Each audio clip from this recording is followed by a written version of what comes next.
Namaskar. A very good evening to each and every one of you present here. I welcome you on behalf of our institute, Rajendra Academy for Teachers Education, Gopalpur, West Bengal, India.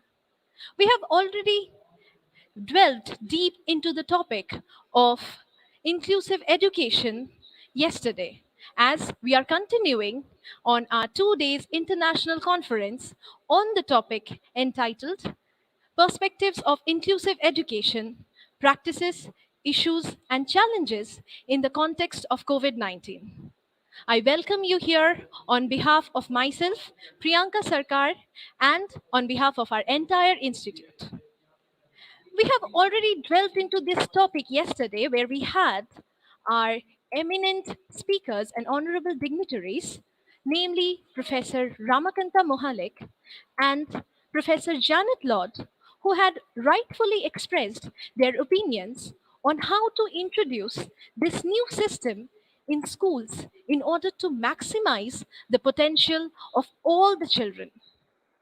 To sum up, Professor Ramakanta Mohalik had opined that this new system is an approach, a strategy, a way of thinking on how to change the educational structure in the country. Professor Janet Lord had also opined that this new system of education shall empower all our learners through an organized approach if it is implemented properly in our pedagogical framework. I would now like to begin with our event today by welcoming all the honorable dignitaries and eminent speakers.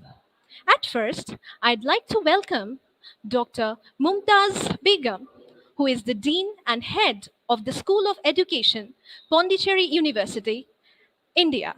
She is also the recipient of the most coveted Commonwealth Academic Fellowship 2013 from the Commonwealth Scholarship Commission of the United Kingdom. Ma'am, may I please request you to begin with today's session with your presidential talk? Over to you, ma'am. Yeah. Ma'am, can Can you you hear hear me us? now? Yes, ma'am, we can hear you. Please take Yeah, over, Miss ma'am. Priya. Yeah. Your principal is talking, or shall I start now? Shall I go ahead? Yes. Yes, ma'am, we can hear Can you you. all hear me? Please. Can you? Yes, ma'am, Yeah. we can hear About you. my PPT. Yeah. Please enable me with my PPTs, my PowerPoint Yes, ma'am, we are doing presentations. that. Please do that. So thank you so much for the invitation by Rajendra Academy of West Bengal. I'm really glad that I'm invited to speak on a topic of my dear and near. Like, it's the order of the day that I always specialize in inclusive education. Right from day one, when I entered into the scheme of education as a lecturer. That was in 90s, and now since 30 years, I've been doing the same job, but in a different manner, or in a different order, I should say. When I mean inclusive education, that's all something it is like a challenges. It's not that anything can be done on a single day. There's a proverb going, Rome is not built on a single day. Same way, the inclusive education principles in India, they are built brick after brick, day by day. And now we have seen that almost it has come to a full-fledged principle that's been occupied in the so-called mainstream schools. There are two types of schools earlier, special schools and the general schools. Now we have integrated both type of schools, and where we, are, we are calling them as the inclusive school. This is the practice everywhere around the globe. Wherever you go, you can see only an inclusive school. When I was in UK in the Liverpool John Moores University, I had the chance to visit many inclusive schools. That was some 8 years ago, where in a classroom of inclusive school, you can see 4 teachers appointed. This is before starting with my PPTs. I'm just giving a brief outline of that. So there will be a normal teacher or a general teacher, whatever we call in India, that is teaching all the categories of students. And there will be a special teacher, the teacher trained to treat or to take care of the special needs learners, SNL. And there will be a teaching assistant plus one head teacher. That means 4 teachers are involved. And just imagine the size of the classroom. In India, our classrooms are just filled up, overflowing. It's overbursting, I should say. Every classroom we have not less than 60 to 70 students. Sometimes even it crosses 100 because of the population of our country, the thickly populated classrooms, especially in the in the urban setup or whatever you call, we have semi-urban setup also. We have all the schools filled with umpteen number of learners, that is all diverse learners, or I should say heterogeneous learners. Especially India is a country with, divided into larger disciplines of races, of culture, of language, ethnical differences, or mainly of languages, I should say here, because here we are all united uh, by the digital language of English that's been the spoken form everywhere around the country. Some of the states, almost in the, as of it has been proclaimed in the new national education policy, we are giving importance to the regional language or the mother tongue of the learner. So the children, right from the beginning, have to be taught in their regional languages. Like it is the native language that will give them a chance for picking up anything and everything. So the inclusive school also must have the regional language practice. That is what is being done in the developed countries.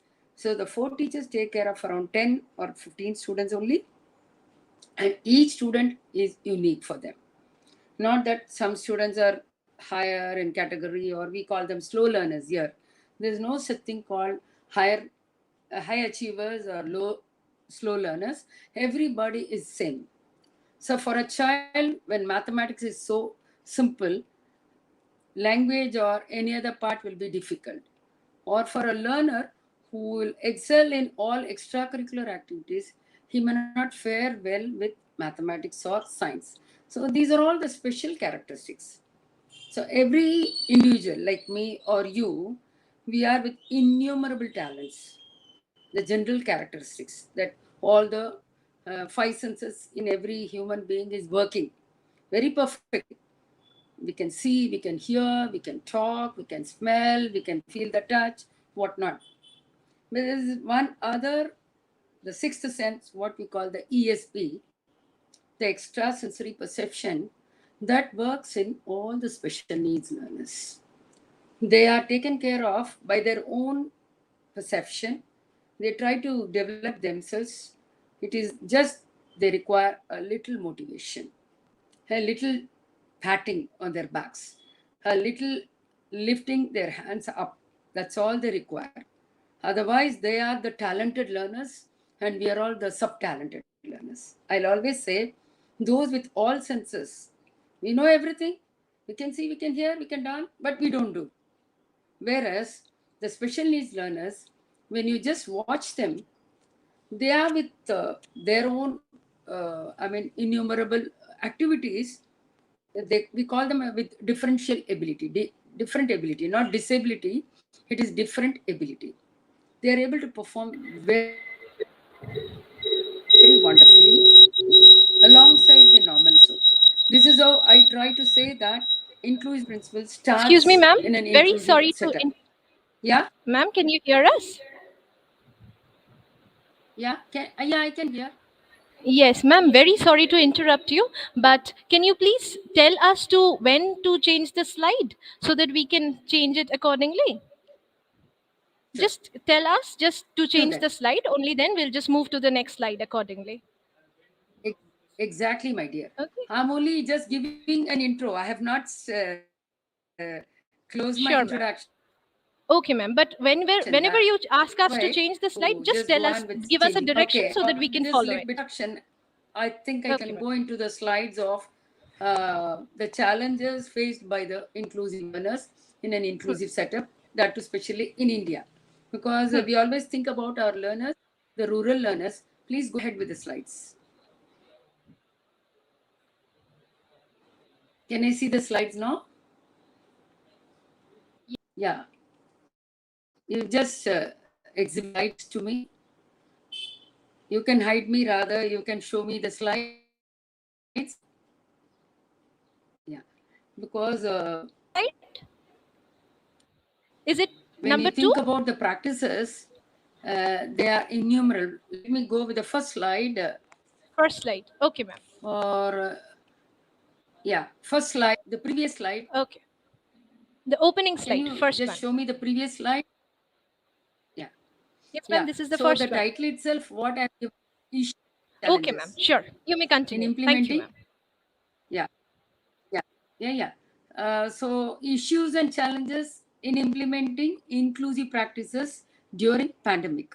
This is very hectic situation where we all have to live. We can't just live just like that, because the COVID-19 has taught us many things, especially living together at home safely and with all the inmates of the family helping the learner.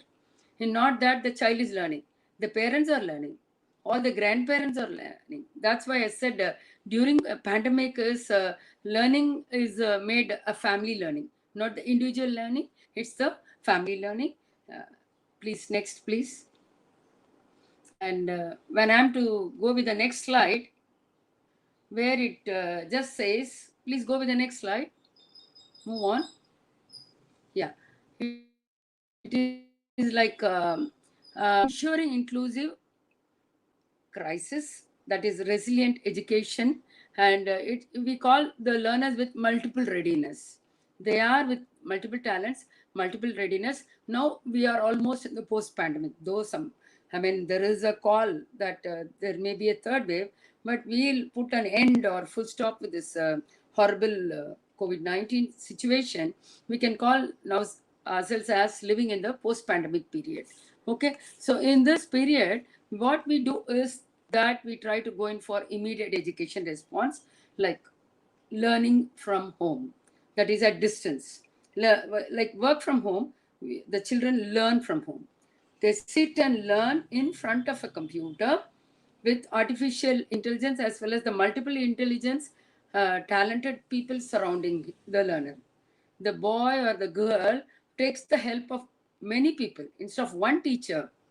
We always generally say home is the first school and parent is the first teacher. Yes, true here. The parent, either the both the parents or the single parent, they keep teaching the child what to learn. That is at distance. There, the teacher is monitoring. The teacher is monitoring at a distance. It is the technological support that binds the learners and the teachers along with their families. It is I mean, the daily routine is so. For the past 1.5 years, the daily routine for months together we've been doing, and that too, they take up the exams, whatever exams you call them as quarterly, half-yearly, annual, monthly tests, everything is there with the help of home-based distance learning. And in the post-pandemic period, we are going to put them into the school back, where they may come back to the school with as technocrats, with the technologically enhanced school systems. So the school system also must change. They cannot say no to the learner. Next slide, please. Next. Yeah. So I'm just giving what is happening around the globe, around the world. It is like persistence of exclusion. There's always the principle of exclusion when we talk about inclusion. Otherwise, we won't talk only. So inclusion is something like an order of the day or need of the hour, I should say. I've just given some statistics. Around 258 million entirely excluded from the mainstream of education. It's because of poverty, that too not in the we can only say that the developed country, they are not poor. Yes, they are also poor, but the poverty-stricken areas are lesser, or the maybe the the projected rates are little less. Otherwise, India is a middly living country. Like we are not highly developed or very poor in our development. We are in the middle stage where we try to excavate poverty from our society. The poverty stricken areas are slowly turned into the richer areas or economically stronger areas where our children have no difficulty to take up education. So the principle of exclusion is slowly coming down, and the principle of inclusion is just upcoming. This is what is there around the world. And the 10-year-old students in middle and high income countries, that we call them as the high income country, the so-called the developed countries, they are taught in a language other than their mother tongue. So first of all, like in India, what we give importance is to the mother tongue. So similarly, other countries also have learned to give importance to their mother tongue. So if we are not giving importance to mother tongue, then the 34% below native speakers have reading test disability or difficulty in reading or difficulty in picking up any knowledge or learning. Yeah, now I come back to the dear and near area of what we call children with disabilities. It is 19% less likely to achieve and minimum proficiency in reading than those without disabilities. So without disabilities, yeah, they grow on their own. That is with the help of parents and teachers and the community. But with the people with disability, it's mainly two things that they have to be just given a helping hand. As I said in the beginning, it's the teacher at school and it's the parent at home. Mainly with their support, the likelihood of excluding the disabled children will come down, and inclusion of these children into the mainstream school will go up. So education segregation, that is what we call as a segregated groups. So there are laws as per our Indian constitution. We are given equitable growth. We are promised. In spite of that, there are certain things going on everywhere, especially the children in the government school. They are taken care of by certain government principles, but the teachers there, though they are trained up, they are not using their intellectual talent to give importance to the children. And in the private sector, of course, the it's like a PPT, a public-private partnership. The education segregation can be brought down. So here it is in the 1/4 of the countries, the children require the children with disabilities to be educated, and in spite of their whatever problem that they have to be just given promise towards coming out of the risk, especially that is happening in the 40% in Latin America, Caribbean, and the Asian countries. Next slide, please. Next. Can I go with the next slide? Yeah.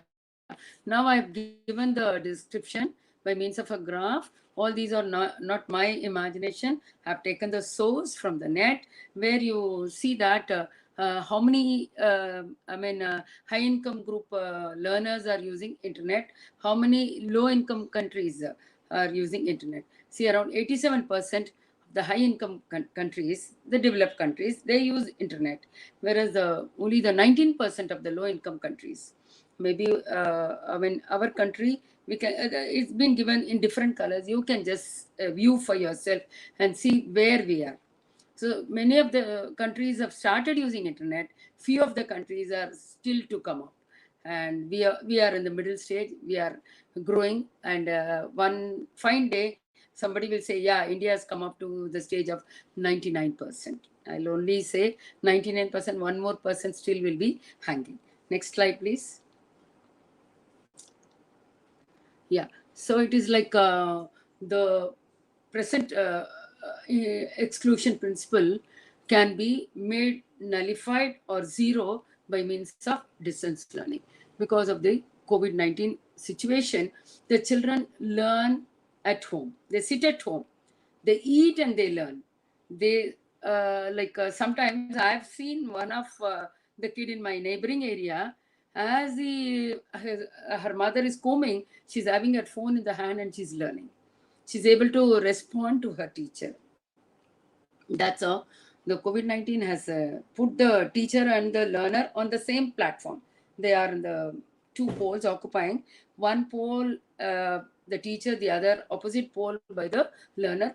But they are at a distance. They are not physically connected. Rather, they are connected by means of their voice, by means of their minds. And it is like giving a voice to the voiceless. That's what the distance learning program will help them. And sometimes we go ahead with the blended learning also. So when certain things are to happen, what will happen in the post COVID period? There are certain barriers, as I said, cost barriers. Many are not affordable or accessible because the mobile data costs very costly, or I should say the 1 GB or 2 GB or 3 GB, it's exhausted. So it's like a glutton. They keep wanting the gigabytes and megabytes to be increased so that they can learn. It's the 24 hours into 7 into 365 days. Not that learning stops at one stage. Every time they have the phone in their hand or their laptop or whatever it is, their desktop, and they keep trying learning. So learning has occupied their almost their entire time.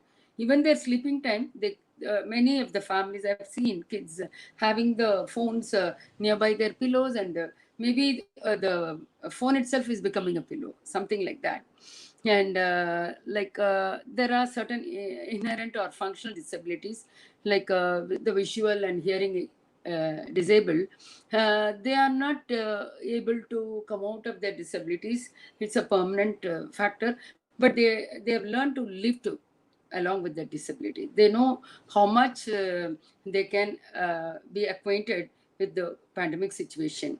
Say, for instance, if for a visually impaired, he may not be visualizing the day and night, but he may feel the heat of the day and the chillness of the night, so that he will go along with his learning alongside the other people. And for them, there is a special, there are special devices that they can learn with their braille apparatus or whatnot. Learning is possible, but we are not supposed to just exclude them because they are visually impaired, because they are hearing impaired, because they are orthopedically challenged. Nothing can be just a barrier for them. It is like when we have to give them a chance, we have to give them a chance to pick up their digital skill. Now, the order of the day is to pick up the online and digital skills. It is like we cannot just say, yeah, you cannot learn. Yes, he also can learn along with the other learners. That confidence you have tried to instill. And then, of course, the gender discrimination is there everywhere. The women or the girl children, they are not given equal responsibility or equally treated, or they only feel that yes, they are being negativated. But in fact, truly, I'm a lady in my attaining my 60s. But when you see some 4 decades back, that was the story of a girl child wanting for education. But now here it is like the reservation policy is going to be announced. We'll hope for the best. The girl children, they cannot be discriminated. They'll be treated on par with the male children. That's how the distance learning will treat all equally. Then the next one is cultural barriers, or it's a misbelief. No culture can stop the children going to school or learn anything at distance or at home or at school. There is nothing called a cultural barrier. It's only a misbelief. It's only the technophobia of the parents. Phobia is the fear, and technology is the that how can they use it. That's how the world is just blinking. But the parents are blinking, the children are learning. The parents have, or the teachers have the phobia, but the children learn at their own pace and speed and whatnot. That's how now we are seeing wonderful children coming out during these pandemic days with their distance learning practices, the digital learning skills. Next, please. Yeah. So COVID-19, to explain it further, now we are in 21. Hopefully, the end of this year, we'll come out with a stage called No More COVID, No More Pandemic. So it's a new layer to the challenge. Alongside other challenges that are already existing, the economic status or the cultural status or the gender discrimination, language barrier, the very new one that is added with the barrier is the COVID-19 barrier. It's a new layer, I should say, to the challenges in education for inclusion. Efforts to maintain learning continuously through distance learning. The efforts are taken at all level, at the policy level, at the implementation level, and at the classroom level. So when I say classroom, many action researches are undertaken by the classroom teachers. They have been promoted, they have been given motivation by the heads of the institution to take up action research and come out with their own results. How to implement the inclusive principle in their classroom. It's only the teacher knows. They are the real warriors in the classroom. They are fighting against this COVID-19 principle. Next, please. So it is to exacerbate exclusion. Yeah. So who is being reached and how? So we have to reach the unreached. We have to make the disadvantaged advantaged. We have to hear the voices of the voiceless. This is the principle of inclusion. Inclusion is bring everybody under one umbrella. They may have different categories, heterogeneous characteristics, but still they are unique for us. Or, in our body itself, human body, if you take the 5 fingers, they are not alike. We have named them as all the 5 fingers are the brothers and sisters. One is little, one is a ring, one is a middle long finger, one is index finger, thumb. So we cannot. The thumb occupies the most important place. We cannot say it is small and it's fat and so it doesn't have a role. So everybody is unique, and without one finger, the activity cannot be performed physically. Same is the thing that we can visualize now. Many of the visually impaired learners, they have come up to the extreme stages. One of my PhD scholars, I should say, she has backed her MPhil degree in microbiology. Just imagine, microbiology is a science, and all lab activities she has performed, and she's around 75% visually challenged, but with that 25%, she has managed to take up her MPhil degree, then B.Ed, M.Ed, and now PhD. These are all the wonders. So only thing is she needed some lifting. She needed some motivation. She needed someone to pat her. That's what we've been doing. We have to do as teachers. So who is being reached? How? All these are depicted graphically here.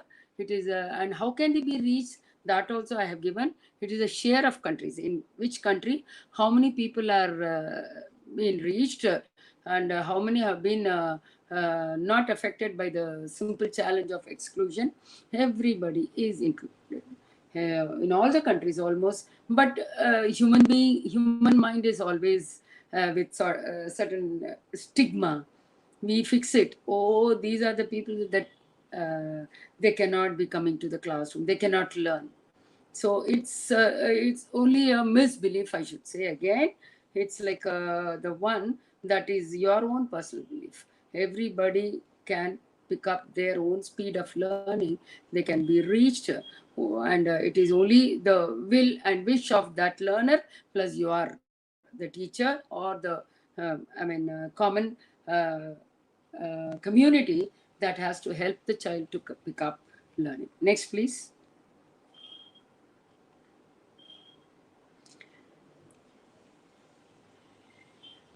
So when I'm to call India as a multi, yeah, can't you? I can't see the slides here. Can you just show me? Yeah, now I can see I only name them as the choice of distance learning solutions. Whether through TV, do they learn, or through radio? These were once upon a time called as mass media, multimedia.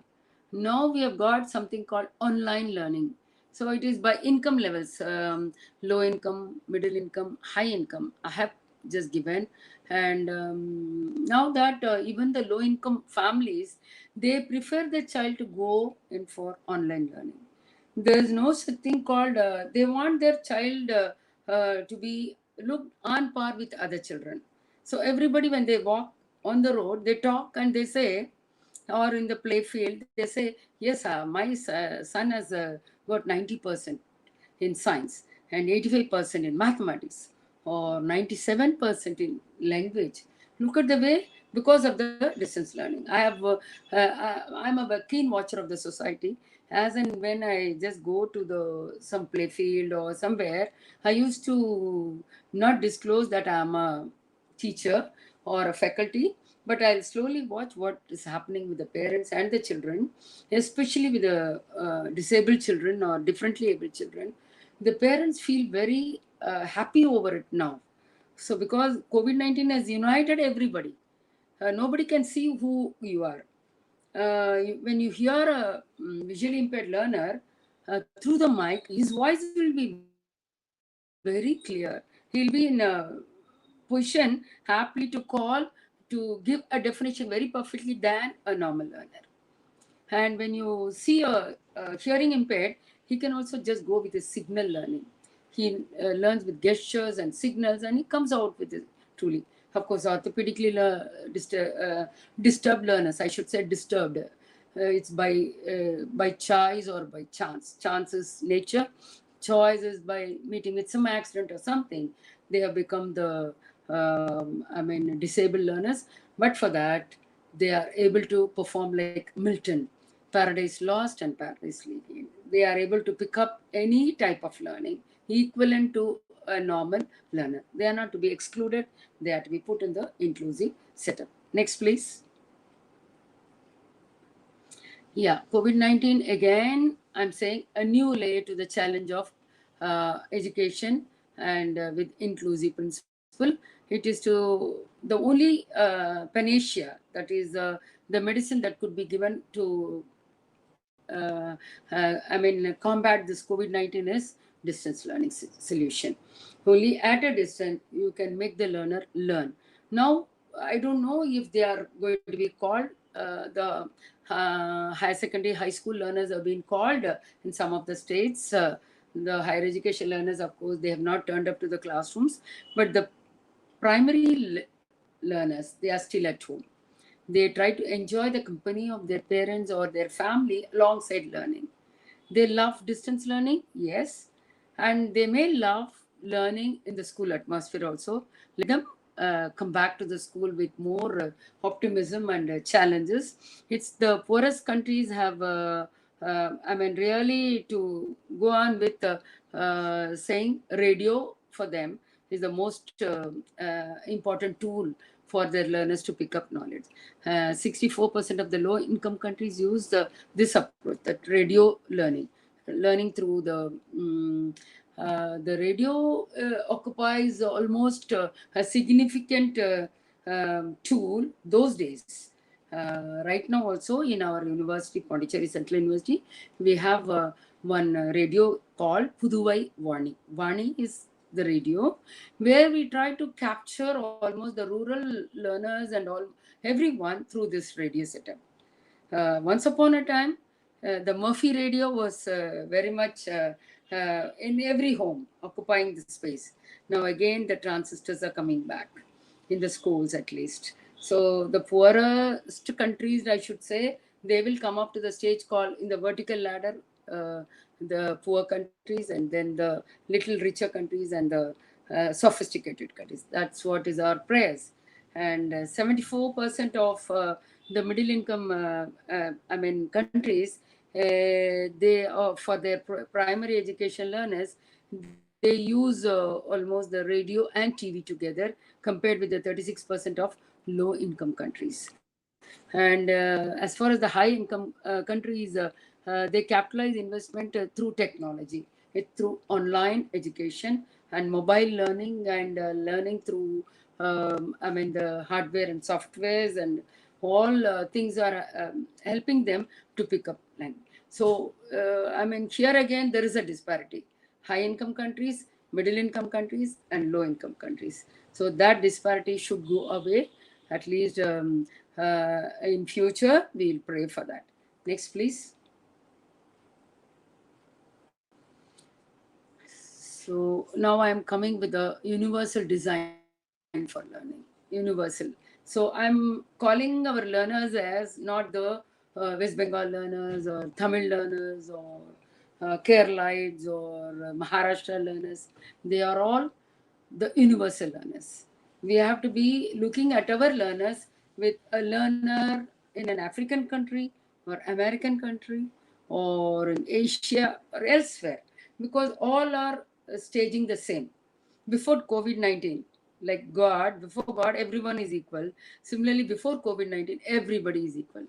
Everybody is afraid of their life with their masks and with all their, I should say, the precautionary measures they try to win over. It's like win-win situation, which is winning man's confidence. It is not pandemic that is going to win. Definitely, it's going to lose, and we are going to win. So, the similar way, the children with disabilities, they to have a lot of, I mean, expectations from the society, from their home or from their schools. They want to not to be excluded. They want to be mainstreamed. They want to be included in schools, the so-called sophisticated schools. They only say that I'll only remember my school days when my auto wala, one who is to pick up so many kids in one small auto, say around 10 to 15 kids squeezed into the, I mean, it was like a bullock cart, I should say. But it was run through the machine. The man was pedaling, and afterwards it was by the machine, where the children were not even having time to breathe out. Such kids were learning together from each other, from the learners, no, before going to the school. From home to school, they learnt a lot. So they have dropped all their exclusion or principles or whatnot. Nothing is, I mean, is a disparity between them. Such is a condition now also we feel in this COVID situation. All learners are staged in the same platform. There's no discrepancy, no segregation, no discrimination.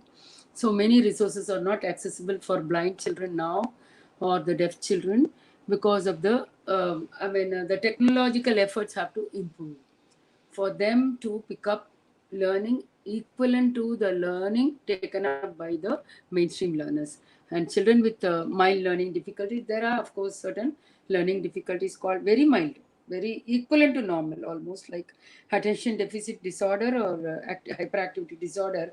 They may not sit before the computer quietly.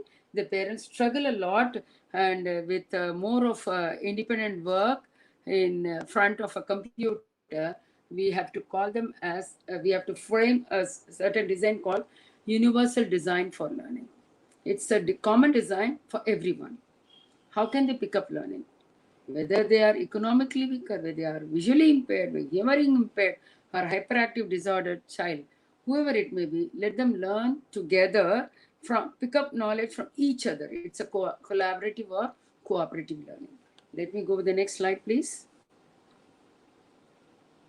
Yeah, so it is the lack of internet connection at home. Many homes still are there, especially in the rural areas. They don't have internet connectivity. Yesterday, or when we had a demo, that time in my department there was no connectivity. So what to do then? Then we'll have to manage somehow, and finally, with the mobile phone, the mobile data, we could be connected, and we had all things happening. Similarly, it's there are certain areas where they are not at all connected.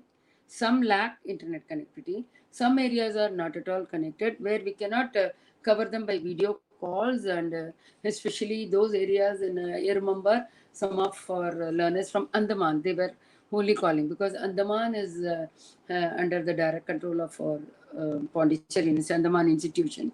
So no institution there was working during the first wave and the second wave. Now they've started slowly coming down with the rate that almost learners have picked up learning, because that's an island where many tribal children, they cannot take part in video calls.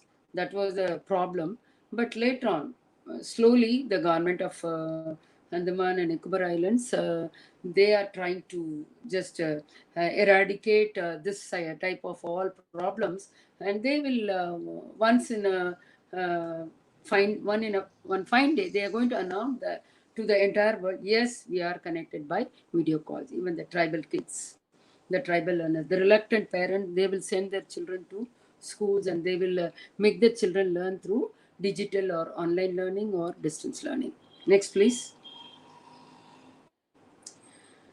So there are certain approaches, what we call as low technology approaches. They have little chance of ensuring learning continuity.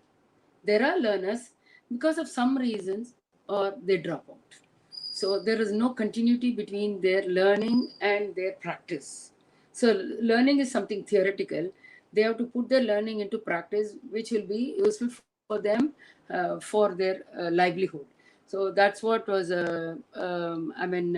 I've just given some statistics here.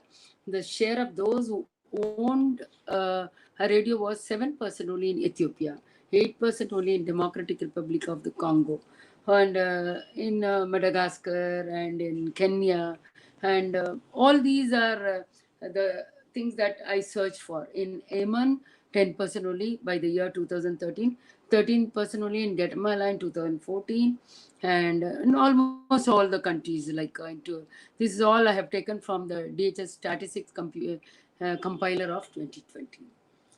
There are still countries which are not going on with online. Rather, they depend on their radio. They are dependent on their, television, edu-television or whatnot. But we'll hope for all the countries. Instead of calling them as low technology, we'll call them as the at least the technology approach. We'll neither name them as low or high or middle. Okay. Thank you. Next, please. So I'm just giving another universal accessibility model to curricular courses, how they can develop. It's only like inclusive access to distance learning. All these are the good practices that can be done by every learner and every school. So it is the inclusive and equitable technological delivery. So the delivery of the group, the learning management system can be promised by, uh, it can be given at the very same pace and manner, rather a rapid pace, I should say. So upgrading bandwidth.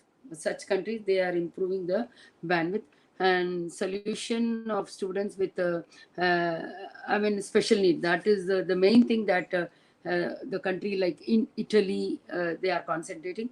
So 89% of the schools, they concentrate on children with special needs and supporting household devices. That is done in Lithuania. And zero rate educational traffic.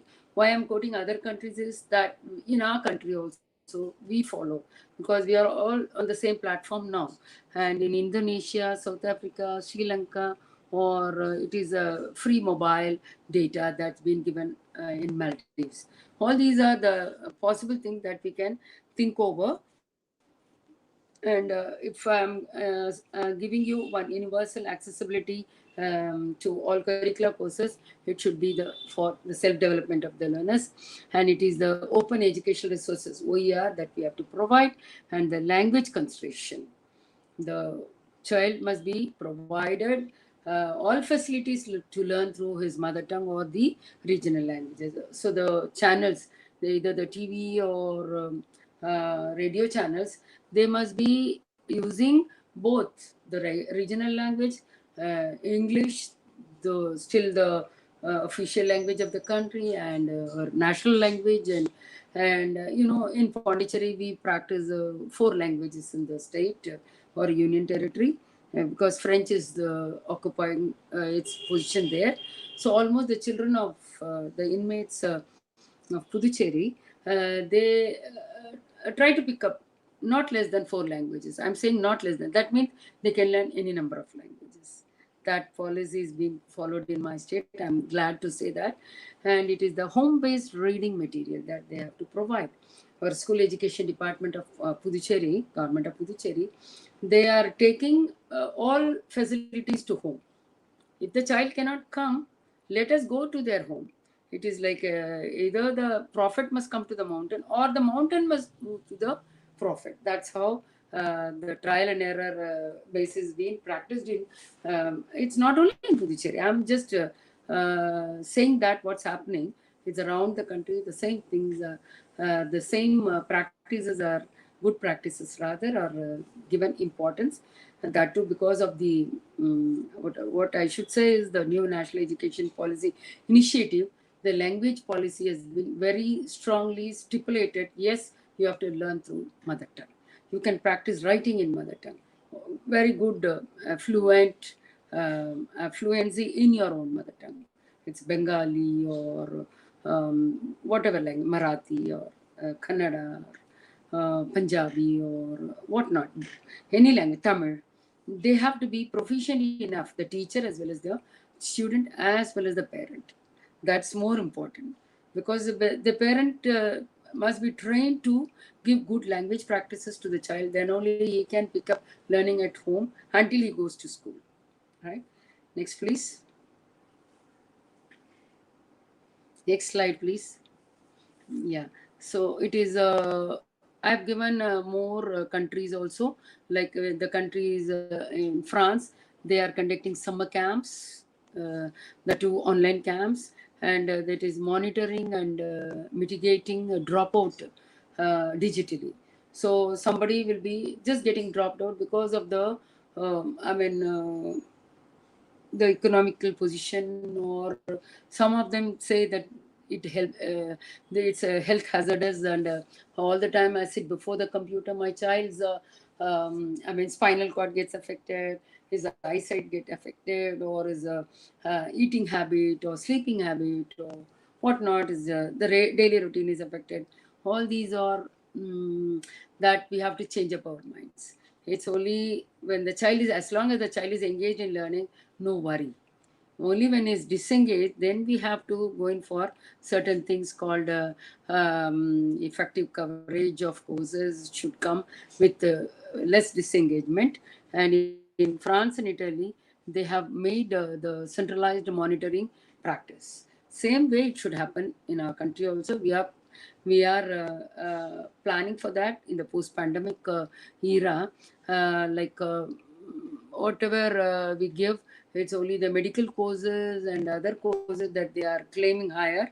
But these with these medical and paramedical faculty, the camps can be conducted to the normal and the special learners or the inclusive school learners, where they will come up to the practice of learning together. And of course the pedagogical facilitation and home support to reduce disengagement. Main thing is home support, because but for the parent, the child cannot enjoy his digital learning or involve fully in online learning. So the parents or the inmates of the family, they have to help. Yeah, okay, you go ahead. Whatever you want, we will buy. Instead of books, now we are giving all digital devices, and we are helping the learners to pick up the digital practices. So guidance of teachers, of course, is more important, as it's done in Finland, and parents as it is done in Armenia, and in supporting teachers as it is done in peer learning of the teachers as it's done in Estonia, the teacher parent community partnership as it's done in Peru. All these are the countries which I'm simply wondering. So these things are happening or must happen in India too. Next slide, please. Yeah. So when I'm quoting other countries, that means I love my country, my India, to my Indian learners to pick up these practices, my teachers to get along with the practices of peer learning and continuous learning and lifelong learning. They have to learn together. They have to learn continuously, so that they have to be updated in their knowledge and skills, so that they can promote their learners also towards digital skills. Next slide, please. Yeah, can I go ahead with the next slide? Yeah. So when I'm to just to go ahead with the same things, live broadcast, how it's happening in the country, digital TV, how the pre-recorded broadcast and telecast could happen, and edutainments. We call them as earlier it was entertainment. Now it is education entertainment. That's edutainment program that we concentrate on. Almost like it's an interactive instruction that it goes on. So the teacher, he or she may not be seeing the learner, but assuming, yes, they are listening to the radio, they'll say, have you learned? Have you practiced? Have you drawn? It's like a demonstration skill they perform, and they try to take up the, their inner feeling. Yes, the listeners have learned. So learning through podcasts, that is more important. That's also happening in our country. So it is individual tools and applications, how best they could be used. The teachers are given training by the respective school education departments of every state. Every state has now started giving training to the teachers. It's only the teacher from the pre-primary level to the higher education level. All the teachers are trained to give the digital skills to their learners so that the learners can learn. So no more textbooks and print media. They are also there.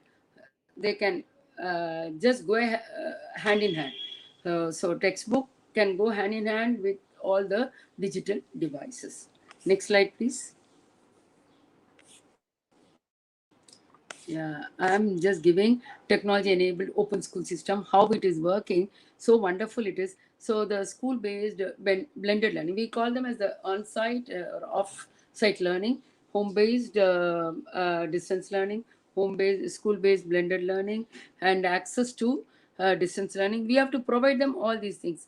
And the delivery type, how best the teachers are delivering their whatever content, the pedagogical theories and the pedagogy that has to be taught to the learners, that they concentrate on.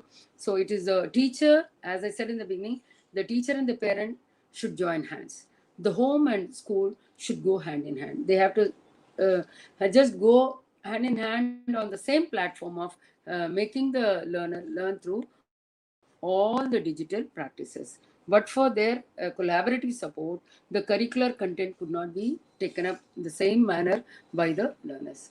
Curriculum or co-curriculum or extracurriculum, whatever it may be, it is a student that is on the top of the triangle, at the base of the triangle, the baseline. The 2 points are the student, the student's parent and the student's teacher. So the teacher and the parent join hands in elevating the student to the whatever height possible by him. Next slide, please. I hope all these are that you can just go through your any internet source get you the guiding framework. This is only a rubric. What I'm giving is a framework in which you can put yourself, squeeze into any teacher or any learner or any parent what you could do for implementing the policy. The policy takers or the implementers also should go along with just supporting interconnectedness and extend the learning space and time and transform the entire practice. It is like the public and society and the wide sources and the school, home, community based and the online, offline, blending teaching. And it is all the activities, all the digital devices you can use. It's whatever I discuss, all these I have given in this rubric.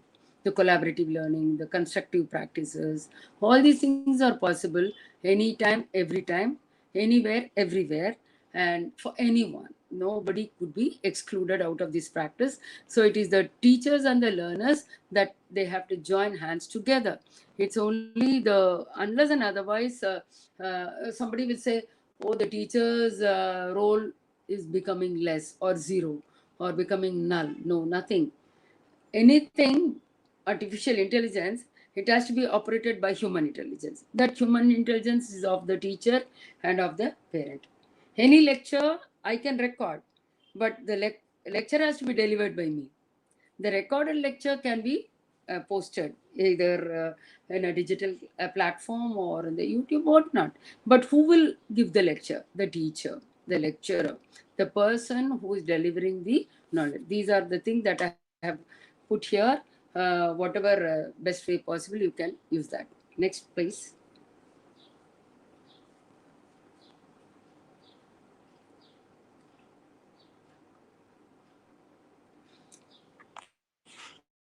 Yeah. I suppose a big thank you for your patient listening. I'm only inviting you to ask me any question regarding inclusion.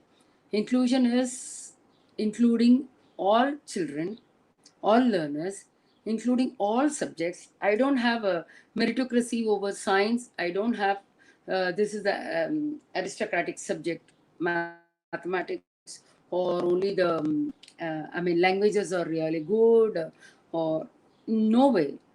Whatever I prefer, whatever I have my confidence in, I can learn. That sort of confidence you have to instill in every learner.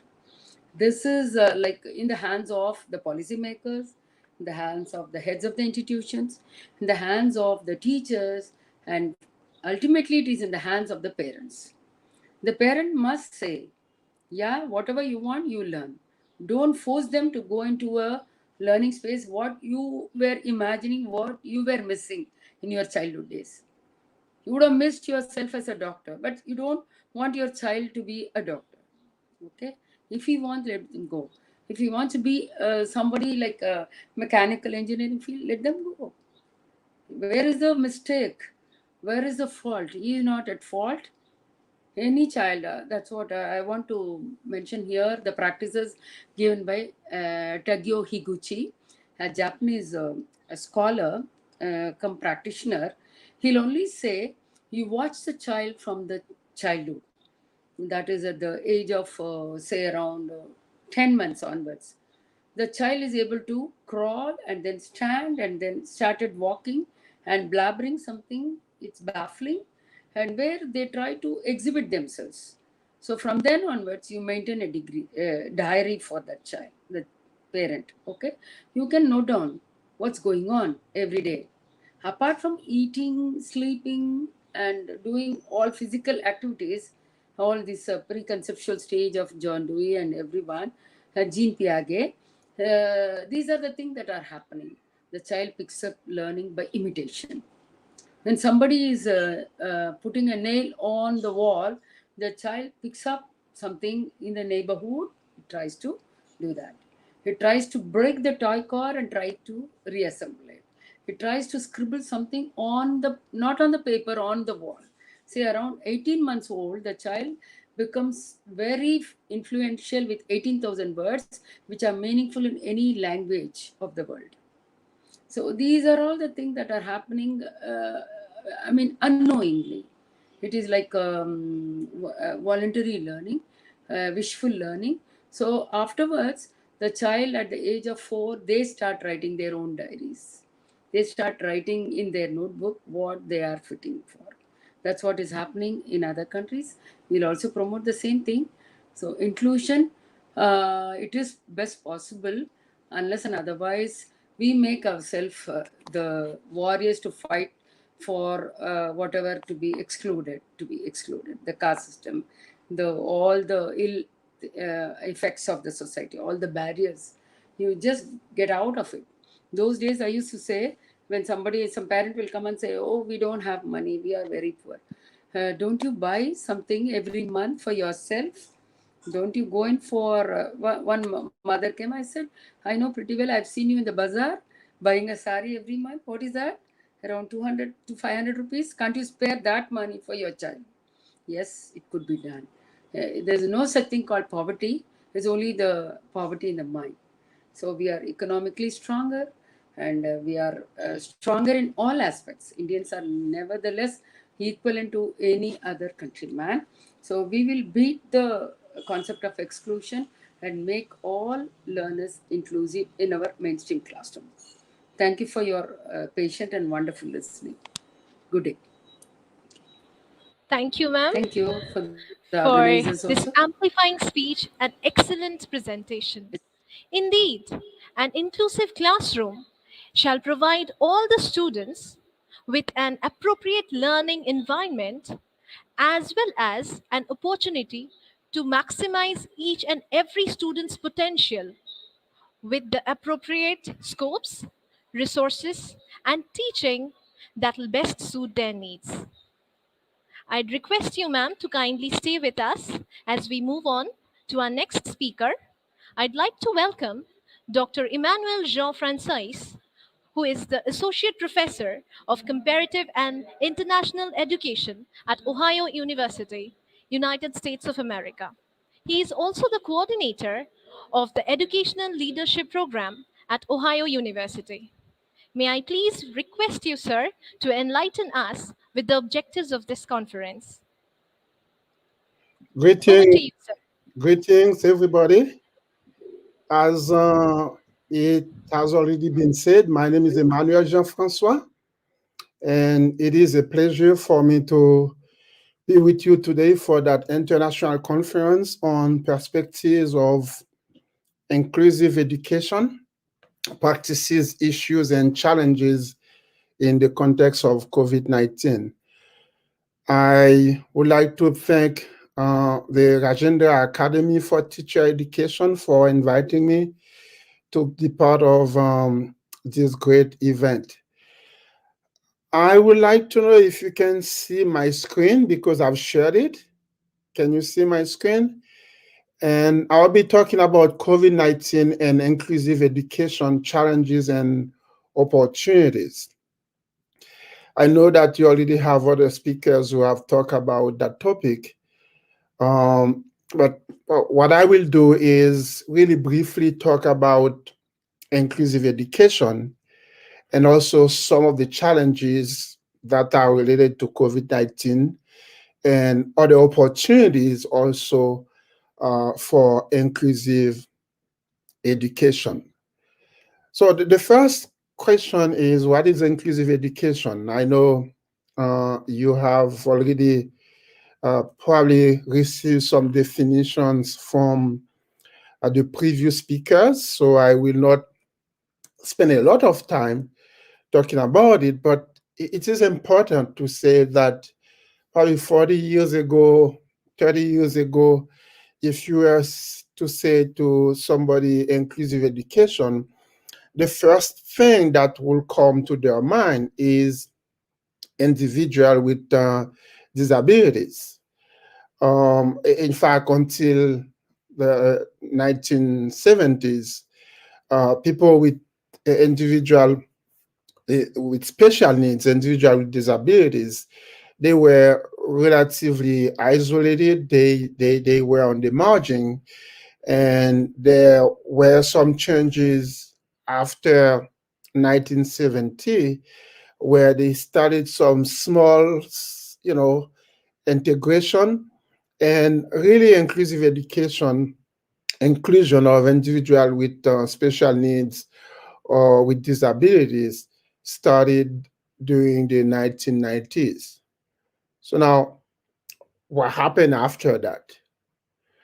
UNESCO took over and various organizations as well.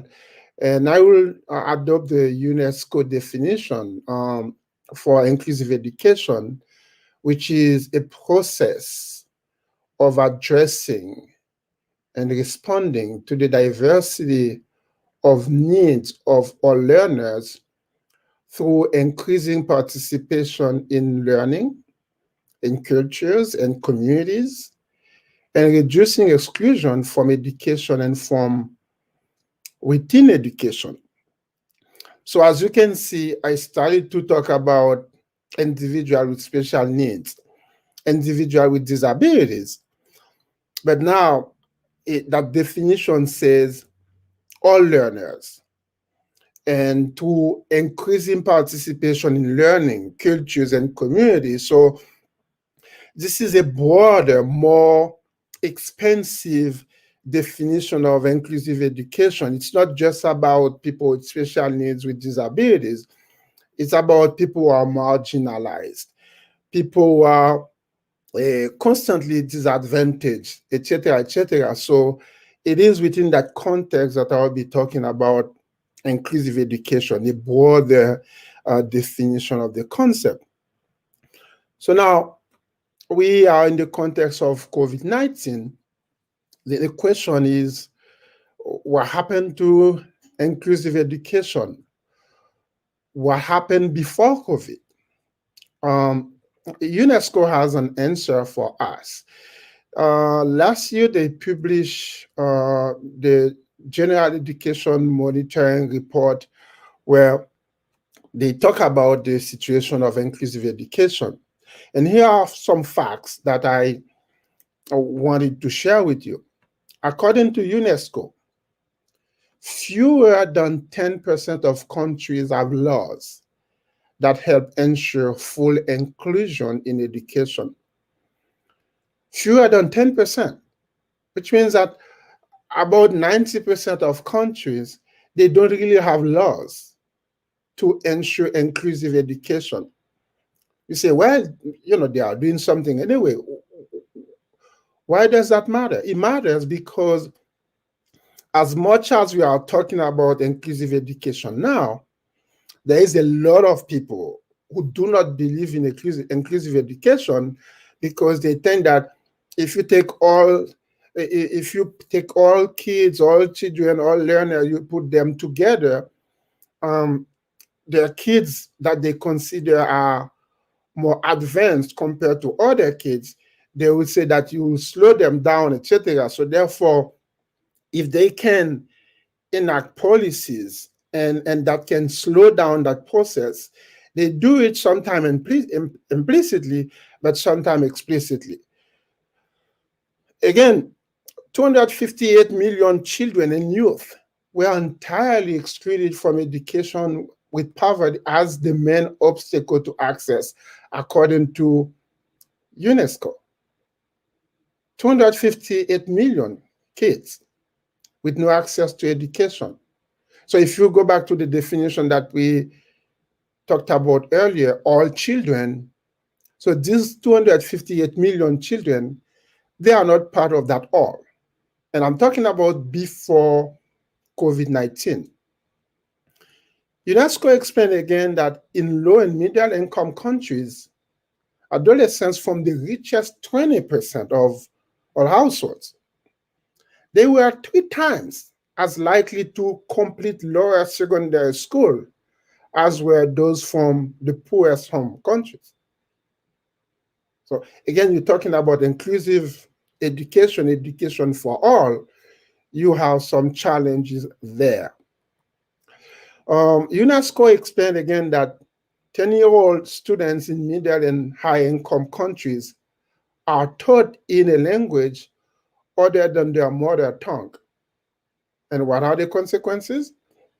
They typically score 24% below native speakers in reading tests. And so they start with a disadvantage.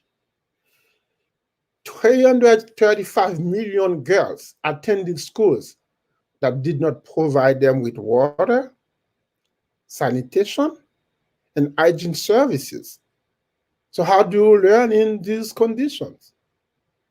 How is the notion of education for all, inclusive education?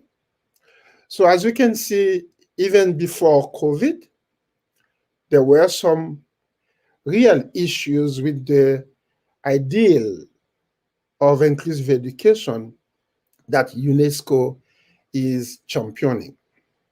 So now, before I go deeper, I would like to share with you some beliefs and principles that the New Brunswick Department of Education, you can see 1994. These are some of the beliefs and principles for inclusive education.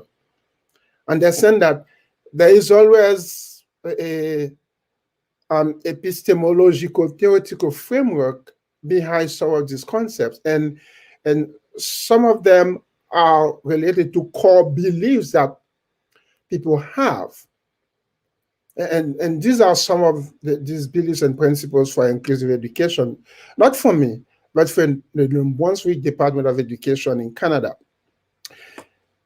The first one, all children can learn. It doesn't matter who you're talking about, where they are coming from, their gender, their race, their ethnicity, their geographic location, they can learn. And so if you have that belief, so you want inclusive education, you want all children to be included in access to education and access to quality education. Another belief or principle is that all children should attend age-appropriate regular classroom in their local schools. All children should receive appropriate educational programs. All children should receive a curriculum that is relevant to their needs. All children should participate in co-curricular and extracurricular activities. All children should benefit from cooperation, collaboration among home, school, and community. So if you observe, there is a pattern. It says all children, this is the belief, the principle, the idea behind the notion of inclusive education. And so if you are living by these principles, if you have this core belief that should be able to translate into your practice, into the policies that you are supporting. That's why this is important. And the other thing, there are some key features of inclusive education that I would like to share as well. One of the key features of inclusive education is the unconditional acceptance of all children into regular classes in the life of the school. For those of you who may not know, remember earlier I talked about inclusive education in the context of special education, individuals with disabilities. Sometimes there are some form of inclusion where the students with some challenges, they are still excluded, but every now and then they are brought into a classroom to interact with some of the quote unquote better able students. This is not inclusive education we're talking about. Inclusive education is unconditional acceptance of all children into the regular classroom. It doesn't mean that you cannot have pull out. For example, let's say a student from a different country immigrates to another country and doesn't speak the language of that country and is participating in teaching in a language that is not their native language. It is okay. You still have the inclusion, but it is okay to have pull out so that such students can receive additional support to really integrate that whole, that inclusive classroom environment. Another feature of inclusive education is that it's not about saying inclusive education, but it is more importantly provide support to all the stakeholders in the school. I mentioned earlier that there are some people who do not support inclusive education. Shocking, right? No, but some people genuinely, they do not support it.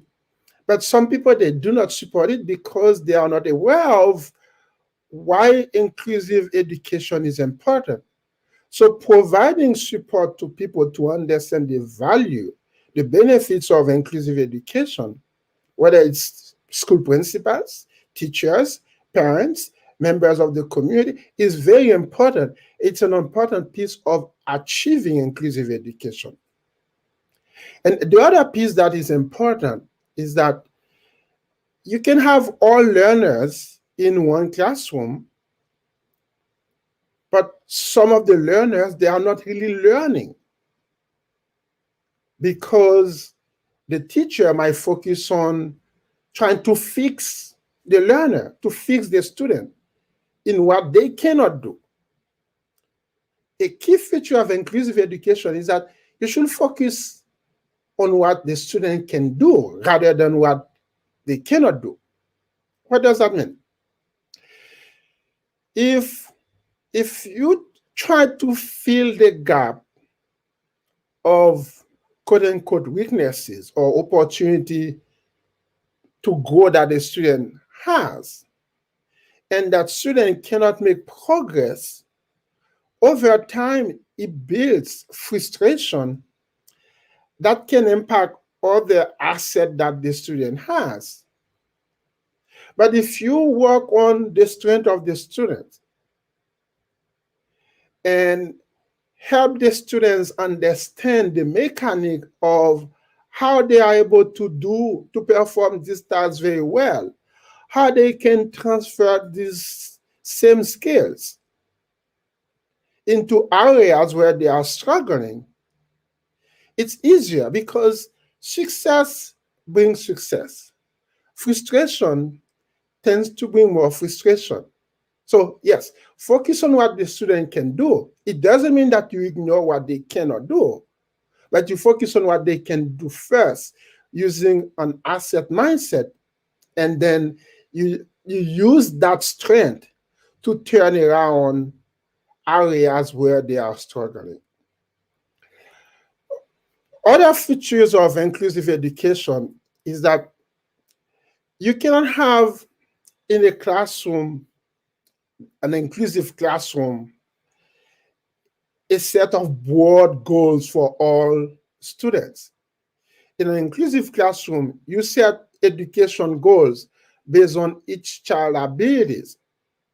They, you may set goals for them to go to the same place, but at different pace, so that they and based on their ability, so that you use their ability to help them get where they're supposed to do.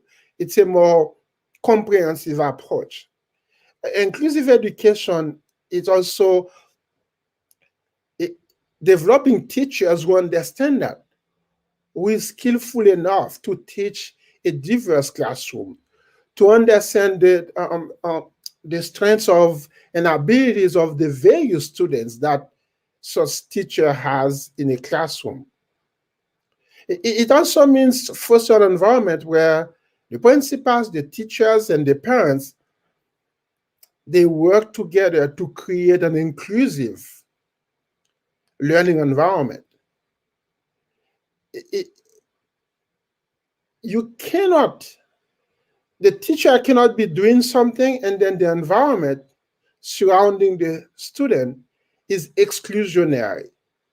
Automatically, the discrepancy between what the teacher is doing in the classroom and what is going on in the school environment, it will be obvious, and that will affect the ability of uh, learners, from diverse backgrounds to excel. And obviously, the leader of a school is the school principal, is the headmaster. This is the person who set the tone. So it's important to develop leaders who can facilitate an inclusive learning environment, who can provide instructional leadership to teachers, who can engage the community, who can engage the parents, and make the learning environment really inclusive. So inclusive education is not just a concept, it's just not a word, but it's a comprehensive construct that involves all the stakeholders for the benefits of the student. So now here's what happened.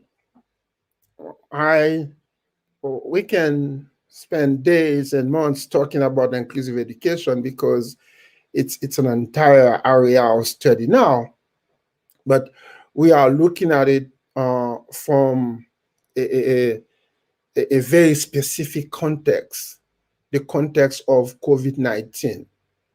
And so what I'm going to do now is talk about some of the challenges for inclusive education because of COVID-19, but also some opportunities for inclusive education, either as a result of COVID-19 or for a post-COVID-19 era. But remember, earlier I talked about challenges for inclusive education even before COVID-19 hit in early 2020. So now, I don't think I need to introduce that COVID-19 thing as a global pandemic, because I think all of you, it has introduced itself to everybody around the world, one way or the other. It doesn't mean that you were tested positive for it. Right? It means that you have to social distance. You have to develop new habits of washing your hands, wearing masks, testing yourself to see if you are negative, and if you get it, getting treatment, all this. So COVID-19, everybody knows about it, so I don't need to spend any time talking about it. But what I will talk about is what UNESCO reported earlier this year, is that in March 2020, when COVID-19 started to pick steam, more than March, April, obviously, um, more than 188 countries closed schools as a result of that. And this is something that affected 1.5 billion learners. Well, what does that mean? School closed. There are some students, since March 2020, they have left their physical school facility. They never had an opportunity to return since then. And in-person teaching and learning was replaced by online distance teaching and learning, or remote learning. Here's what happened. In the process,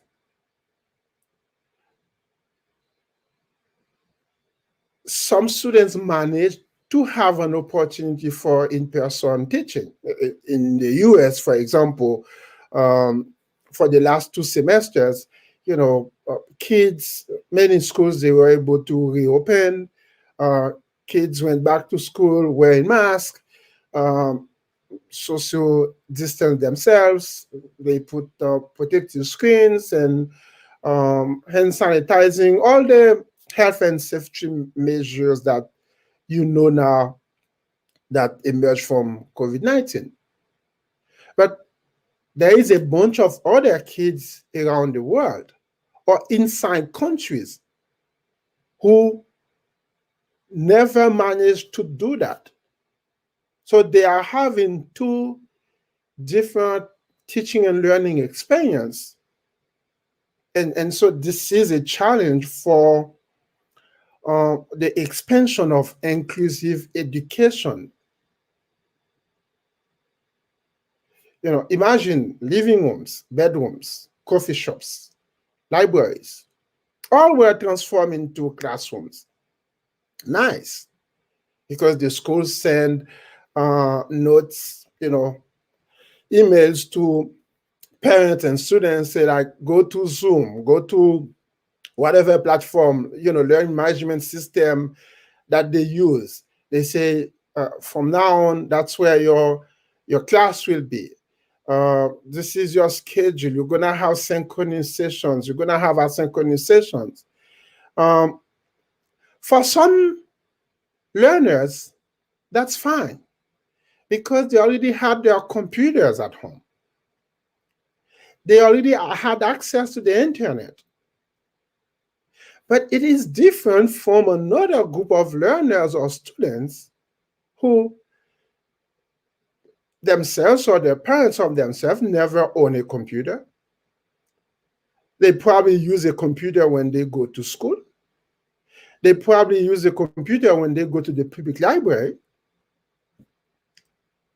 In the early days, coffee shops were open, libraries were open, but eventually they closed also. So the options became, more limited. Now, it's one thing to say, well, you have your computer at home, you have access to the internet, go and learn your stuff online. It's another thing when it is a household with one computer and four siblings in different grades and who are asked to engage in synchronous learning. Who who uses who has the right to use the computer among the four when schools are going on at this their classes are going on at the same time? And adding to that, if the parent starts to work from Zoom, need it needs to use that computer as well. So that this is a very complicated challenge for inclusive education, and it is not something that COVID-19 created per se, but this is something that one, COVID-19 exposed the inequality um, uh, that exists in society, the digital divide that exists in society. And on the top of that, COVID-19 exacerbated that.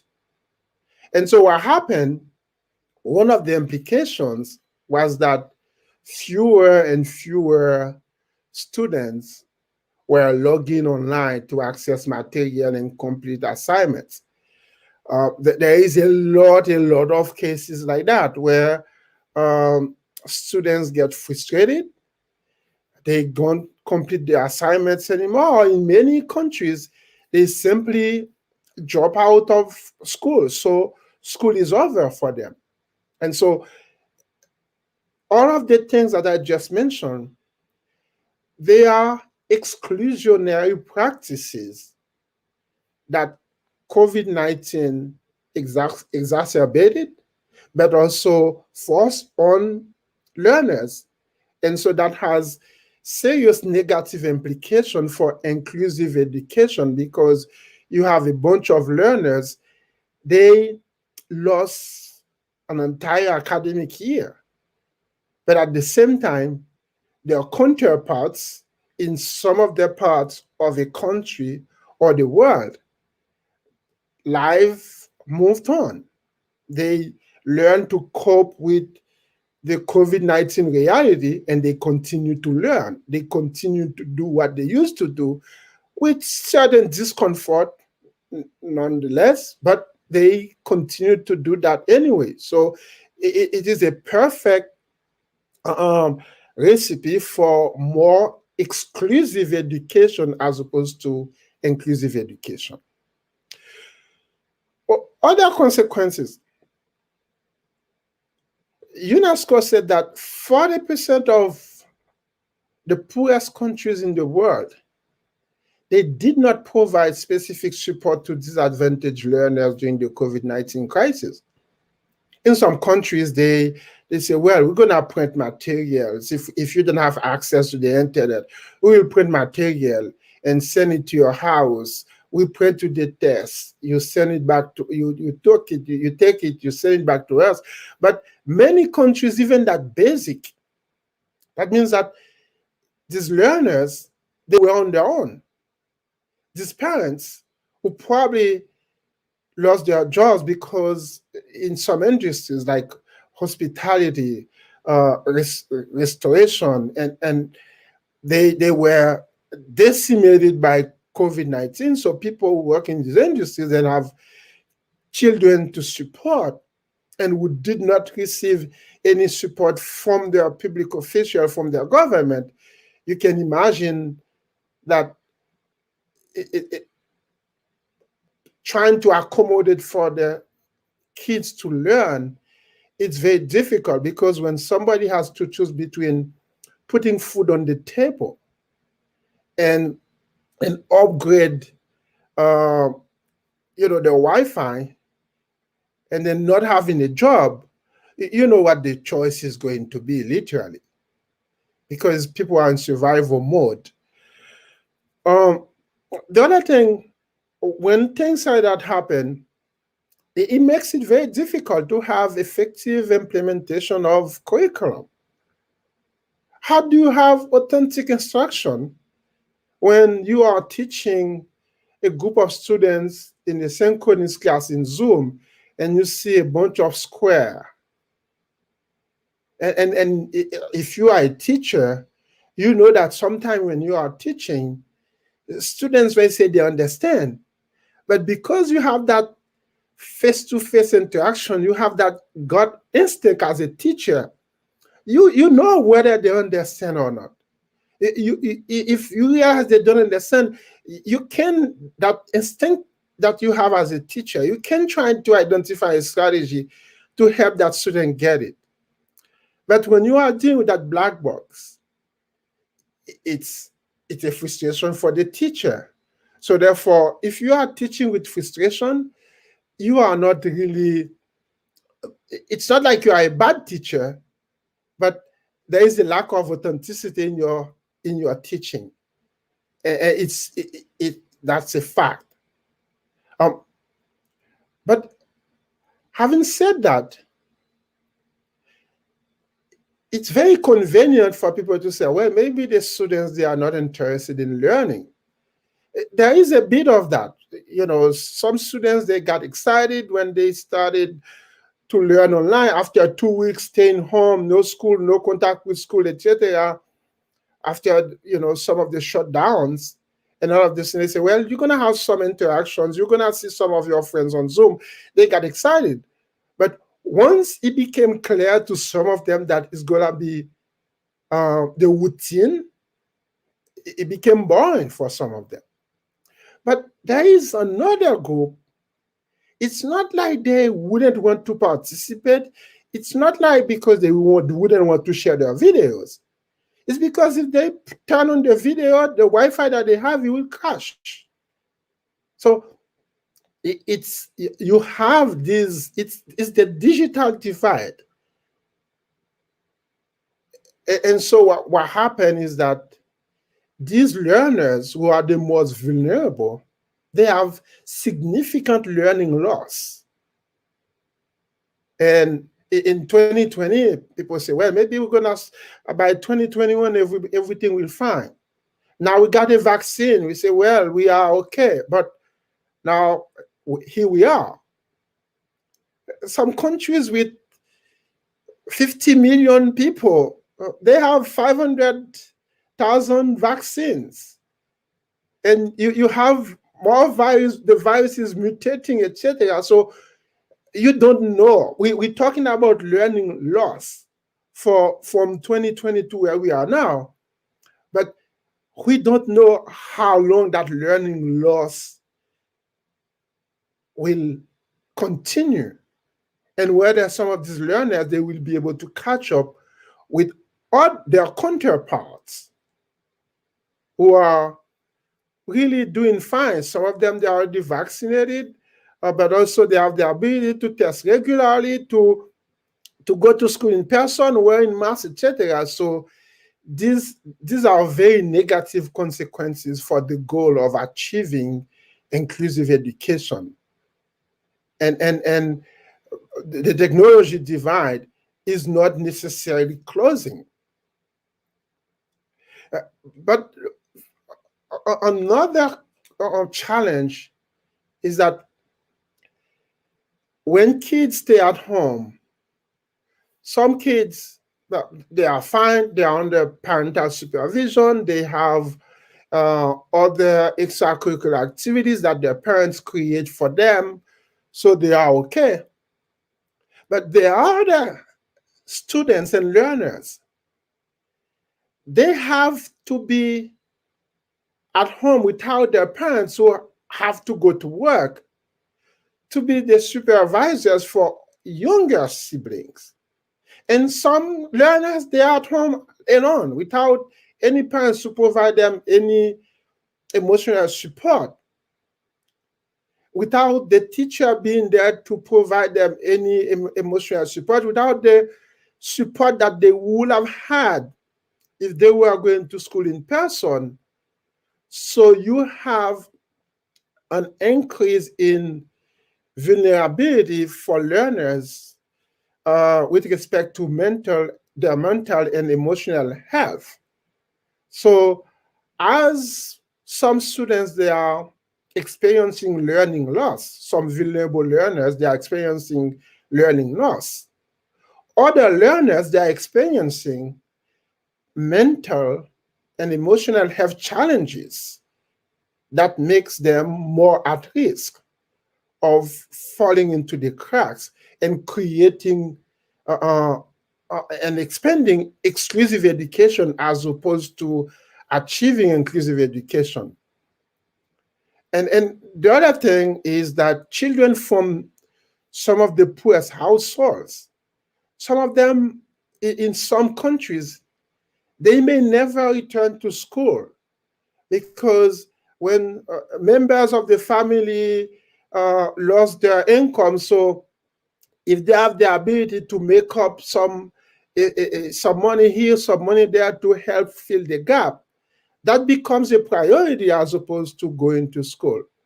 So these are serious challenges that um, COVID-19 has created for inclusive education. Some of them are direct result of COVID-19, but others existed before COVID-19, but they became worse, and COVID-19 has exposed them. And so it's not just doom and gloom. There are some opportunities. And before I talk about any opportunity, the fact that COVID-19 exposed the digital divide in the society, exposed the brutality of inequality and inequity in education, is actually something good that come out of something very bad, that is COVID-19. Because a lot of people in various countries around the world, when you are talking about digital divide, that was a word for them. When you were talking about inequality, they say, well, people are lazy. But when they became aware of that, so they can be more supportive of policies that can help achieve these challenges and fill this gap. So that's why my uh, the first opportunity that I think that COVID-19 brings for inclusive education is the opportunity for governments, non-government organizations, institutions, schools, universities, any other social organization to take policy actions to reduce the learning gaps. And I say any other organization, society, because we know education doesn't just help the learner. Education helps the learner, yes, the family of the learner, but the society where that person lives, the community, the businesses who need educated, qualified people to hire. So it's not a service that you are doing to people who are excluded in society. When you help take policy actions to reduce the learning gaps, you actually help yourself or you help the future of your children. Because there is no, you're talking about economy, there is no business that can survive if there is not enough, not a good pool of quality employees and workers that they can recruit. So it is important that it's a more comprehensive approach that we should envision. And COVID-19 uh, taught us that lesson, that everything in the world, in our communities, everything is connected. Things are interconnected. There is no longer such thing as, there is a challenge here. That's not my problem. Oh, no, no, no, no. If you didn't know, now you know. So a holistic approach in terms of policy action is an opportunity that we should seize. The second thing is, uh, we need to redefine curriculum instruction and assessment for a post-COVID era. Um, I know that in many countries, they struggle to provide access to education to all children, uh, because the idea of uh, providing education is the traditional way of having a school building, and a principal, a teacher, etc. Yes, as we mentioned earlier, that is important for in-person teaching. But we realize now that distance learning, uh, you know, digitalization provides a lot of opportunities. So curriculum must be redefined based on the things that we learn to cope with COVID-19. Instructional strategies have to be redefined. So how do you create a collaborative, cooperative learning environment, even if you are teaching online? And I know a lot of teachers, they struggle with that.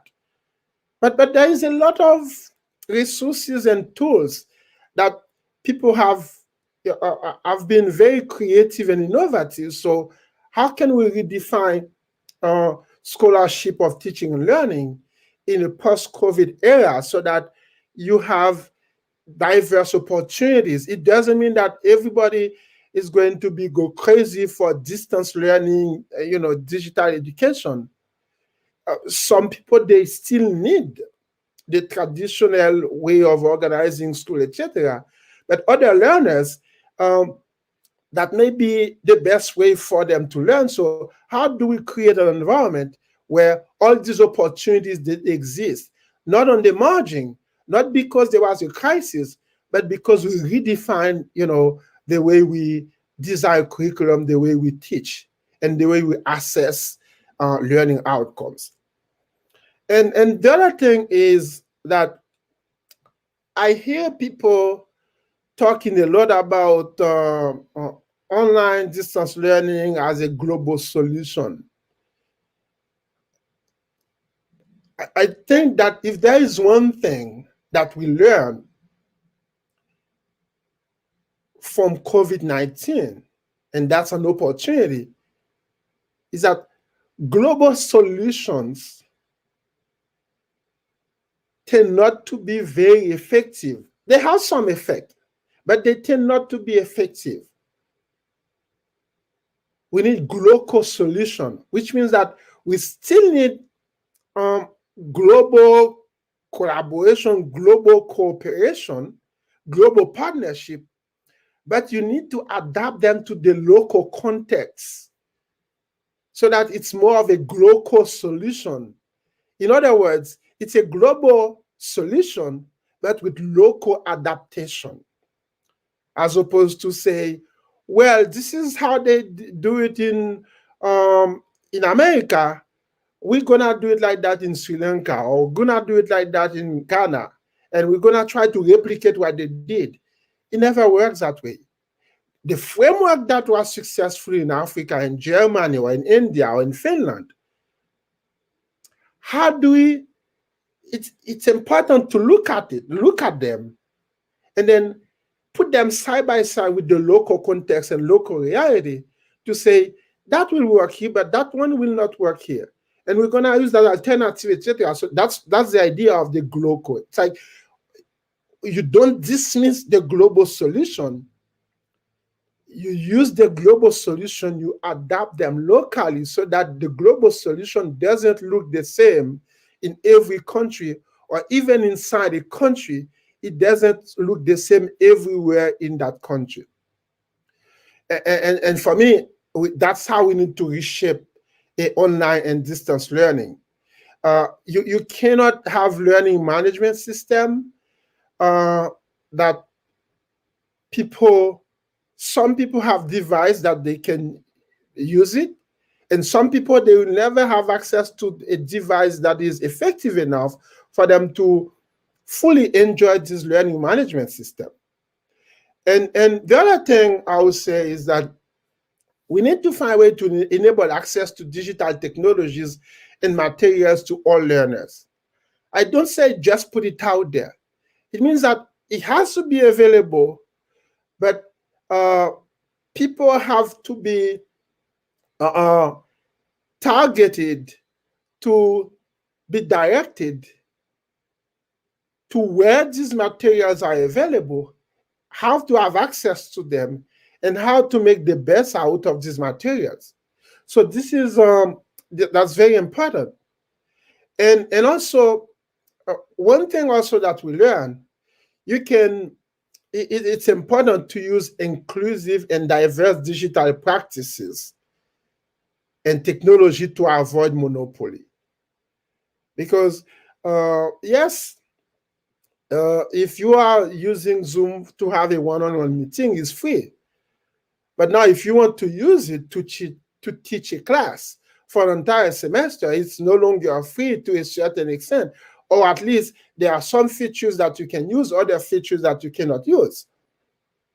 And I just use Zoom as an example, but I can say the same thing for for Microsoft Teams and all the other technology support. So we need to and develop new programs that can help unleash young people to be creative in developing alternative um, technology support and platform that can be freely available to disadvantaged people all around the world.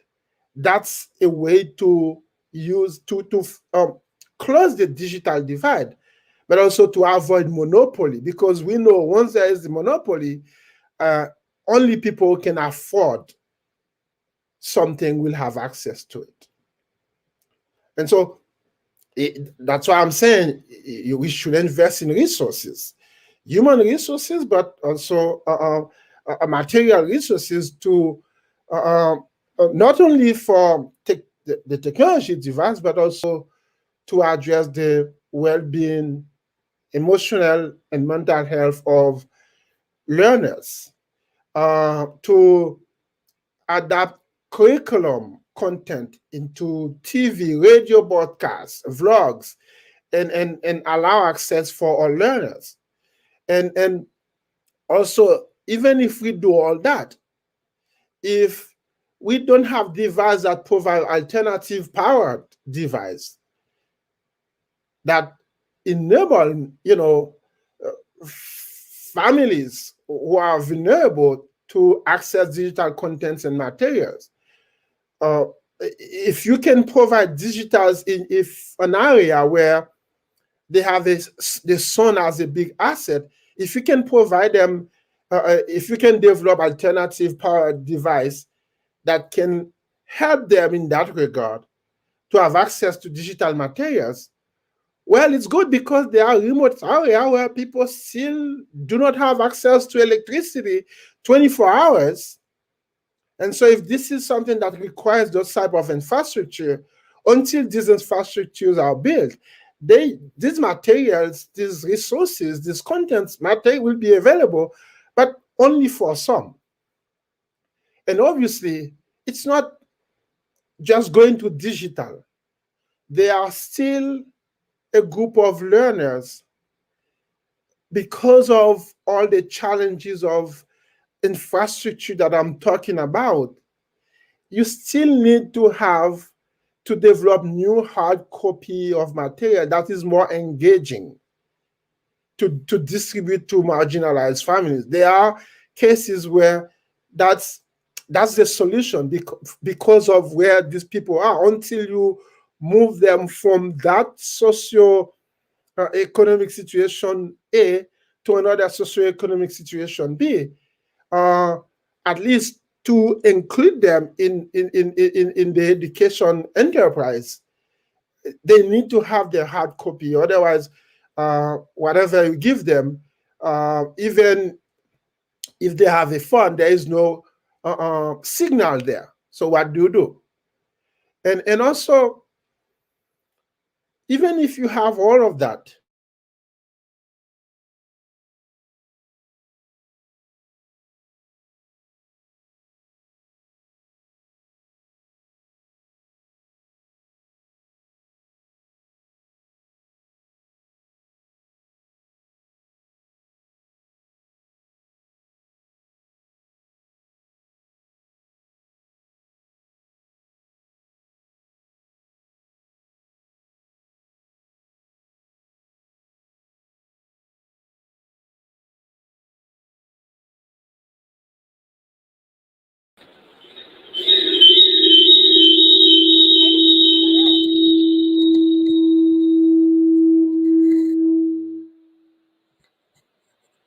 Sir, can you hear us?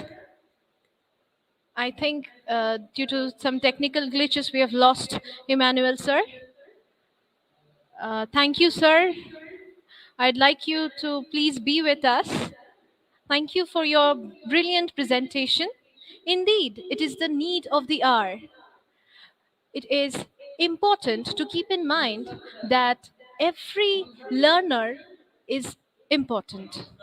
Hence, specific support and interventions for particular needs can be beneficial not just to students of needs but to all learners altogether. And now, before we move on to our next honorable speaker, I'd like to enlist the names of the participants who are going to present their papers today. And the list goes: Mishra Chatterjee, Assistant Professor of HIMT Law College, Greater Noida; Mahadev Chattopadhyay, sir, Assistant Professor of Rajendra Academy for Teachers Education; Mrityunjoy Dev, Assistant Professor of Rajendra Academy for Teachers Education. I'd request you all to kindly be ready as we will be shortly beginning with the presentation sessions. And now, I'd like to welcome Dr. Amulya Kumar Acharya. Dr. Amulya Kumar Acharya is currently working as an associate professor and is the head of the PG Department of Education, Fakir Mohan University, Balasore, Orissa, India.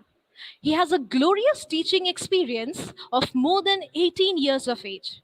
Sir, I welcome you to kindly take over from here and enlighten us with your views.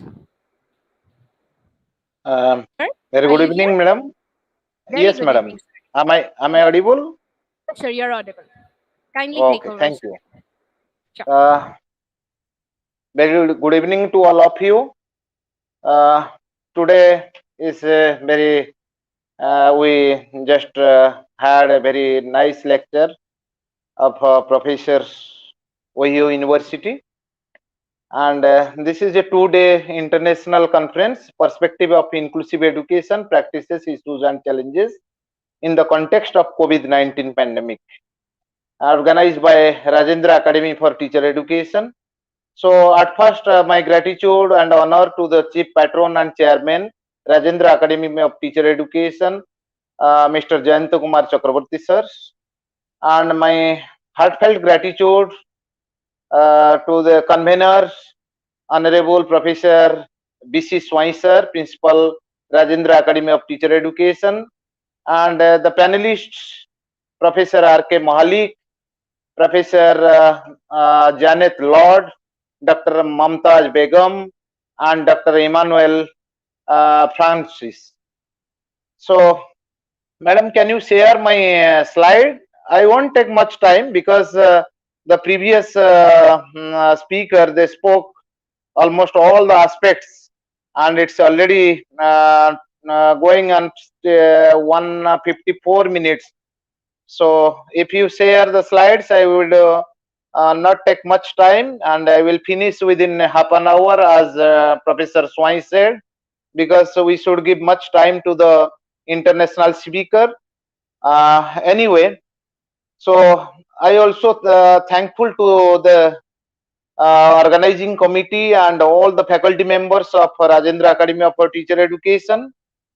And there is a saying that inclusion is a right, not a privilege for a selected few. And the concept and meaning of inclusive education has been defined by the different speakers.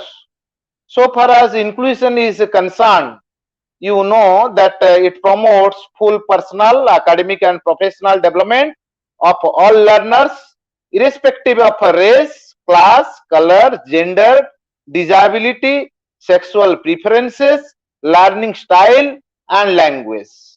And I don't want to take much time by defining the different definitions of different experts. So far as the inclusive education, the historical aspects of inclusive education is concerned, there is a paradigm shift in inclusive education.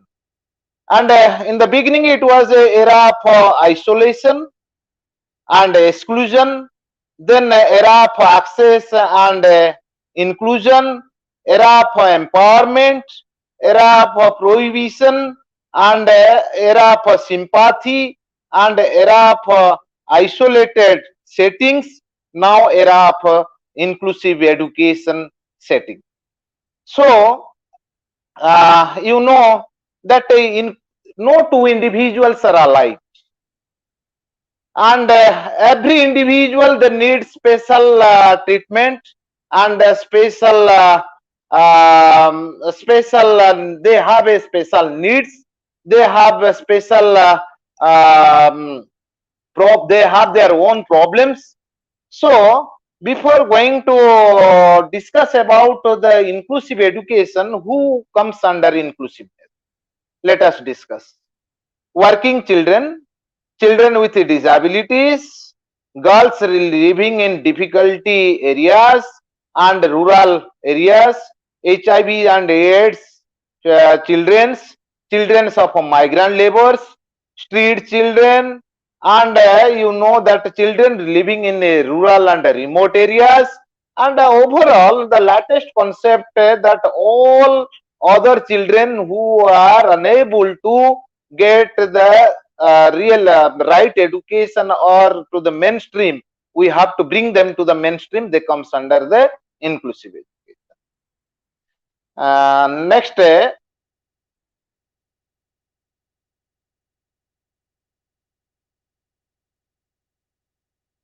yeah.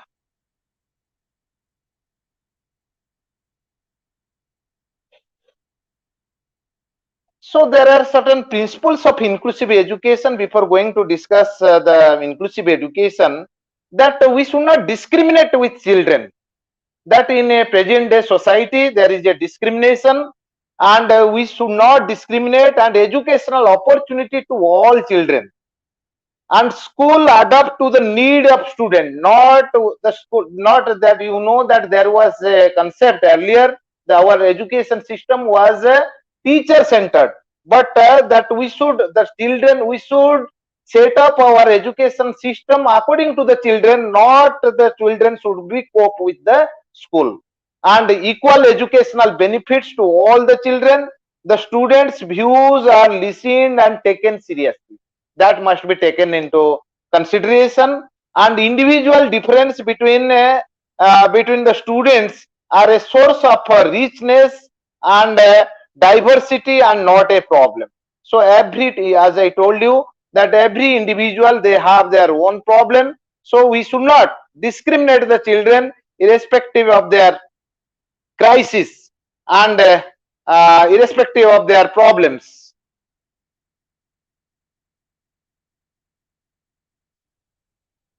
And there is a paradigm shift in inclusive education, and you know from starting from the commissions, different commissions in India, they have clearly described about the inclusive education, that Radhakrishnan Commission, Mudaliar Commission, Kothari Commission, National Education Policy 68, 86, as well as National Policy for Person with Disability, as then Mental Health Act is there, Rehabilitation Council India Act is there, Person with Disability Act, National Trust Act, RT Act, and now presently you know that NEP 2020, all the committees, commissions have given stress on the inclusive education to safeguard the interest of the inclusive education.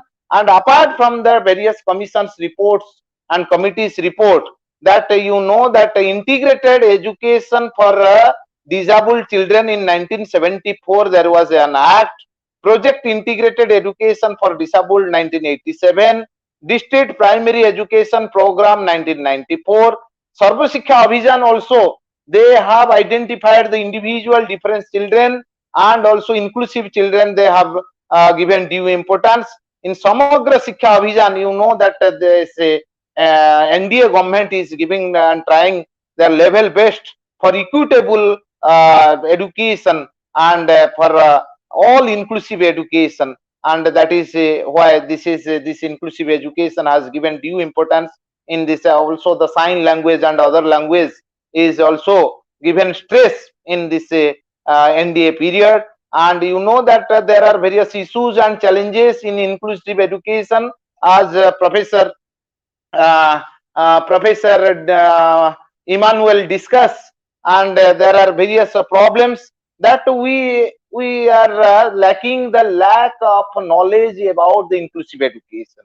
Most of the people, even if the educated people, they do not have enough knowledge and expertise in inclusive education, and there is a negative attitude towards inclusive education and lack of motivation and interest towards inclusive education. It is a, you know that most of the students, they are deprived of getting that advantage, equal advantage, irrespective of their irrespective of their intellectual and physical challenges, and irrespective of their different needs, that their diversified needs are not fulfilled by the teachers. And our school system is also um, not fulfilling the gap of inclusive education and lack of resources. That is very clear that we have come across during this pandemic period, how the students they are deprived of getting the opportunity or equal opportunity and resources for getting education, and lack of training of teachers. That is very important aspect, that our syllabus, you know that so far as inclusive education is concerned, our teacher education syllabus are not properly framed, or it that inclusive education only a bit or a part we are studying, but teachers are not properly trained to handle the inclusive education or set up. So this is another challenges for teacher education institutions. And you know that there is a negative approach and lack of physical facilities, lack of funds, that funds are not sufficient for inclusive education, for training, for infrastructure, for resources. So that is another lacuna in India particularly, and in general you can find in each and every country that most of the private sectors or private schools, they have an inclusive setup, and few government institutions are available for inclusive education. And social discrimination is another challenges and issues, and educational problems of the parents. You know, a country like India, we have a number of problems and challenges, that illiteracy, that ignorance and poverty, and education of parents, and there are our curriculum is not diversified, or it's not according to the inclusive setup.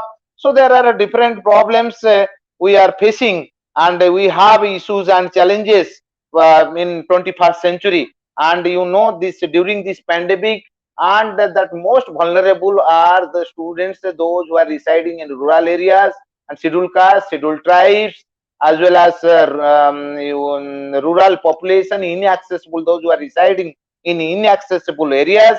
So they suffered a lot. They from 1.5 years they have not joined in the schools. all the schools, colleges are shut down and closed. So they are not having the digital device, and also they are, that most of the government schools, they are failed to provide education through virtual mode or digital learning. So because of a lack of facility, and there are different researches, I'm not going to discuss right now about the researches of digital facility or virtual learning or blended learning, whatever it is. We have been introducing since a couple of months or 1.5 years. So that my point is that in spite of various efforts made by the central government, NCRT and SWAYAM, as well as that various e-learning platforms are there, and efforts are being made, but still then that we are unable to reach the unreached. So the unreached are the most deprived and vulnerable, and during this pandemic, and also that there is a gender ratio, there is a caste, there is a ratio among the inclusiveness, that the ratio is, there is a much gap between among the boys and girls for getting the inclusive education during this pandemic. As the topic is defined, that what are the status and issues and challenges during this pandemic, and there are a number of issues and practices what we are doing since 18 months, that is not suiting, that is not fitting to the students of inclusive education, those who are supposed to get that. Some of the government, they have taken the alternative approach. Say for an example, in the state of Odisha, that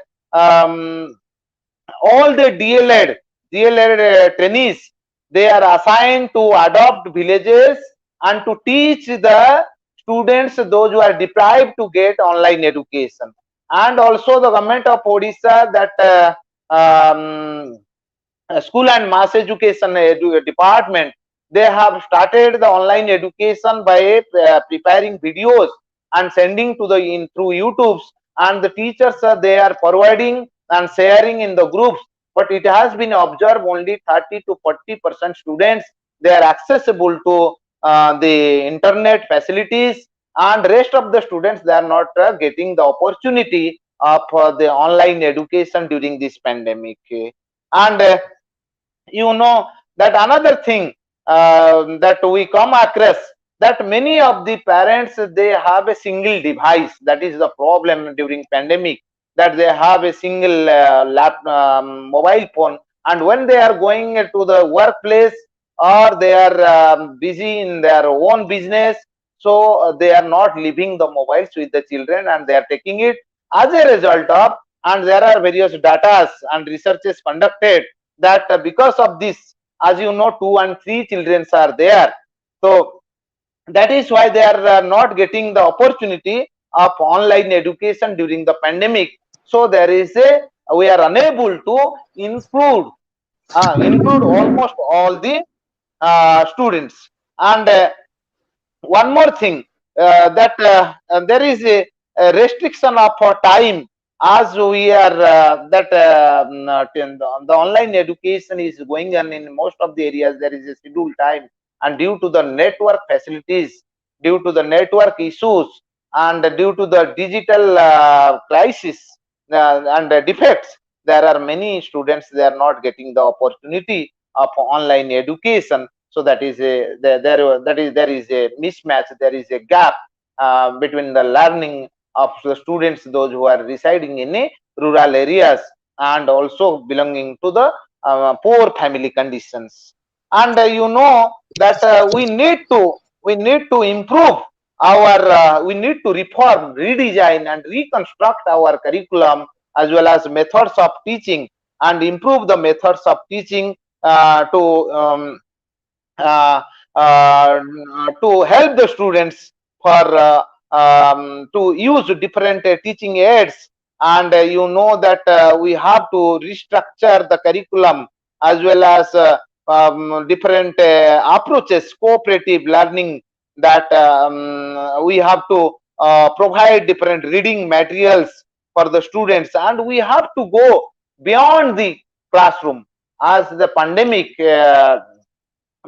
due to the pandemic, they are unable to come, so the teacher, they may reach to the door, they may reach to the students house, and they can help. And we can also suggest various approaches of teaching, that is cooperative learning, peer learning, and those peer learning, those who have the facilities, those who have the opportunities, so they can teach to their peers.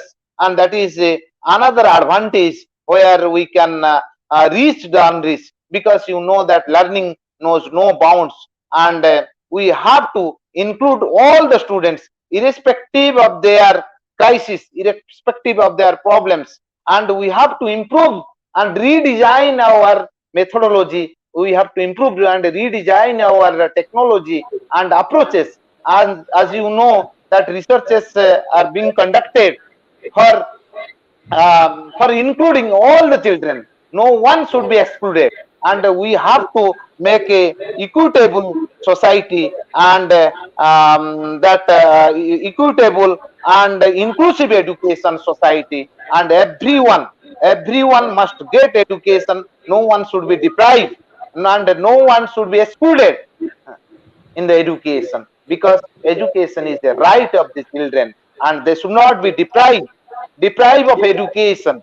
And we the people, we should help them, and we should cooperate, and we should give them opportunity to learn, as no one should be deprived, and no one should be out of school, and no one should be out of education, because education removes ignorance, and education can enrich the people, and can reach the can reach to the common people, and as a result of, and we can think a new India, and we can see vibrant India, and we can make all the people that skill and expertise to fulfill their bread and butter time. That is must be the motto of education. And this is I'm thankful to the organizer to arrange a beautiful conference, 2-day conference. As I had that professors, my earlier professor, they have highlighted all the points, so I am not spending much time to discuss the same thing which they have discussed. So thank you. So over to Madam Priyanka. Thank you, sir. Thank you for your brilliant presentation, and your knowledge, your words have elevated us to a reign of wisdom and profound knowledge. Indeed, this system is a unique way in which we can make all the students feel special and included. This system helps to develop a positive learning environment, and this learning environment is not just a brilliant idea, but a prerequisite to effective learning. And now, I'd request Sir to kindly be with us, as we have our participants who are eagerly waiting to present their papers. And I would like to begin on with Mishra Chatterjee. Ma'am, can you hear us? Just one thing before, ma'am, you can take over. Just one thing, that due to the constraint of time, we have allotted just 5 minutes to each presenter. So I request you to kindly be short and precise. And I also request Mr. Mahadev Chattopadhyay, sir, to kindly be ready, as you will be starting your presentation right after this. Ms. Shreya, ma'am, are you here? Yes, ma'am. Can you hear us? Yes, ma'am. Am I audible? Yes, ma'am, you're audible. You may please take over from here. So, good evening, everyone. This is Ms. Mishra Chatterjee. I'm an assistant professor of Asian Education Group in Noida, Delhi NCR. And I am very grateful to the Rajendra Academy of Teachers Training to give me an opportunity to present my paper on the topic role of media in inclusive education. So getting on to what is before getting on to what is the role of am I audible?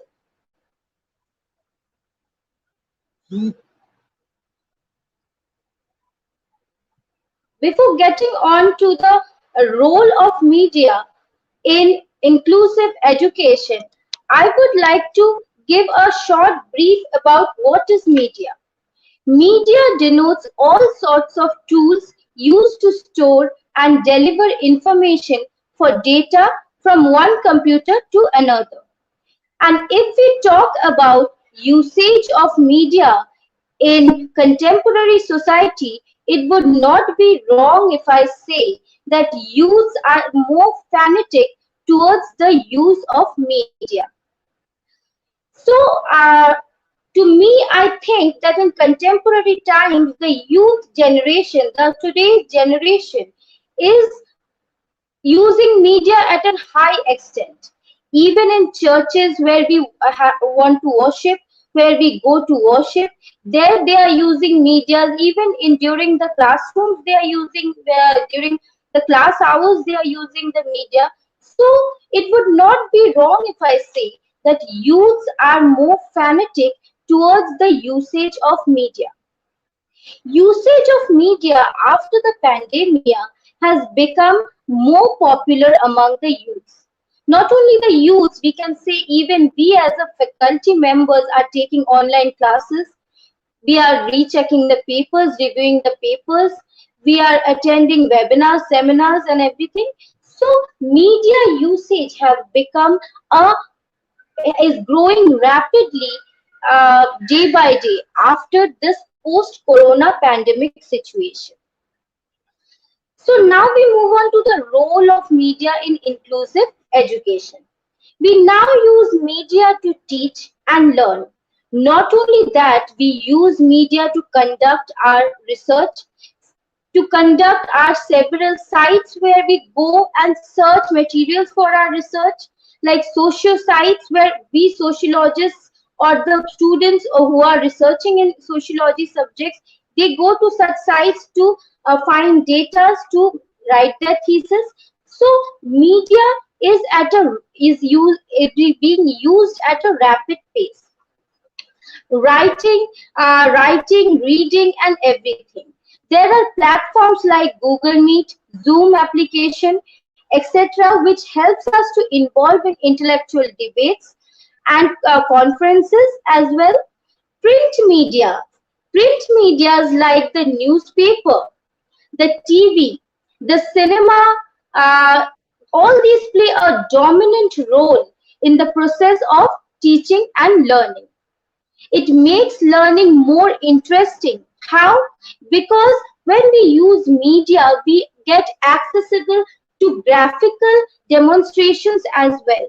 When we teach through media, we get access to graphical presentations. We can show pictures to a student, and the student even can cope up well through the usage of media in education. It enhances the globalization and modernity of education. Due to media, it avails us flexibility.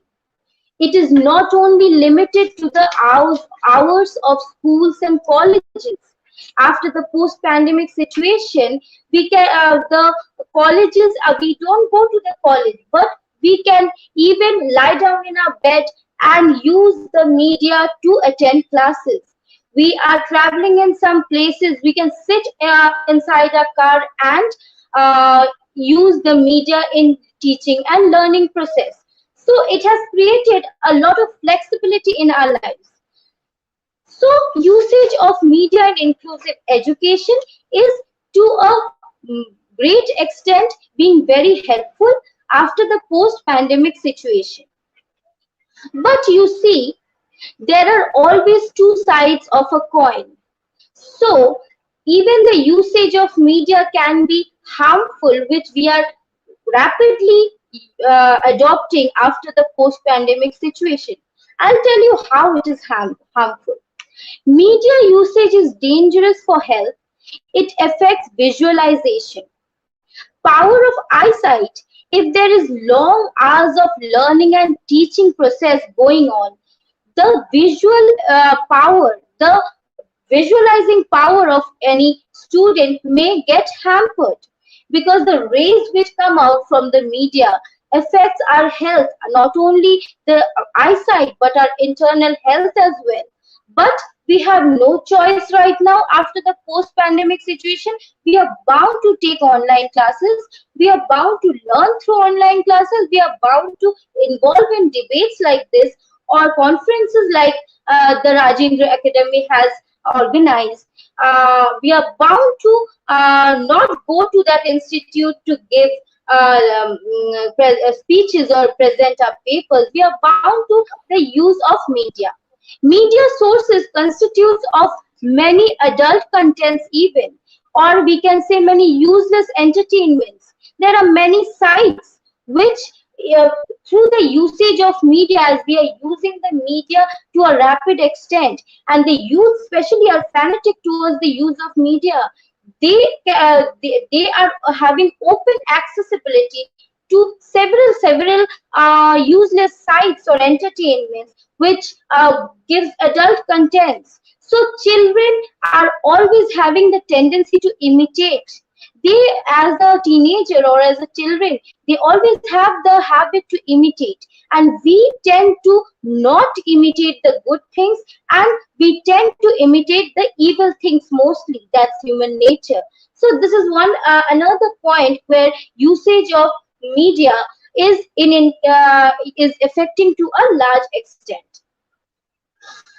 Apart from this interaction problem in web cameras, in the teaching learning processes is also very much existing.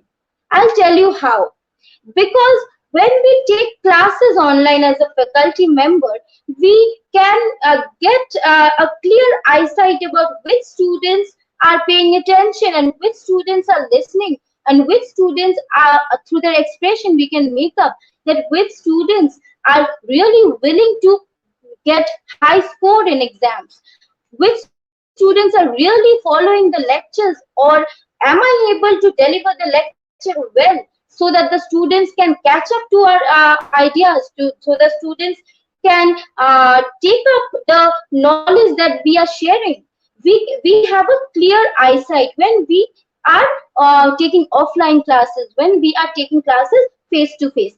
But in the same scenario, if we are having a media coming in the middle of our teaching and learning process, we visualize small visual pictures. We visualize small picturization where we can just take attendance and we can just acknowledge, but we do not have that clear eye on each and every students, that whether they are following well or not. As a result of which, what happens? Media usage in inclusive education affects the understanding, the communication between the teacher and the student. So there it builds up a huge gap in the education, educational communication. It has become more corporate education than being more liberal in imparting the knowledge or taking up the knowledge as a student, imparting knowledge as a teacher. So here I would like to conclude my presentation stating that media usage in inclusive education have not only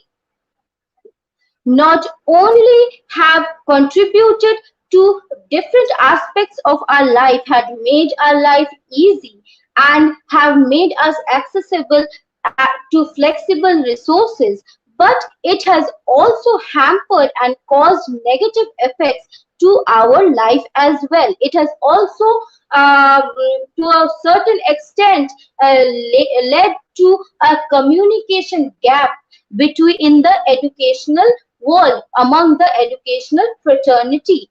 So here I would like to end my presentation thanking Rajendra Academy of Teachers Training Institute to give me such a pleasant opportunity to present my speech on media usage in inclusive education. Thank you.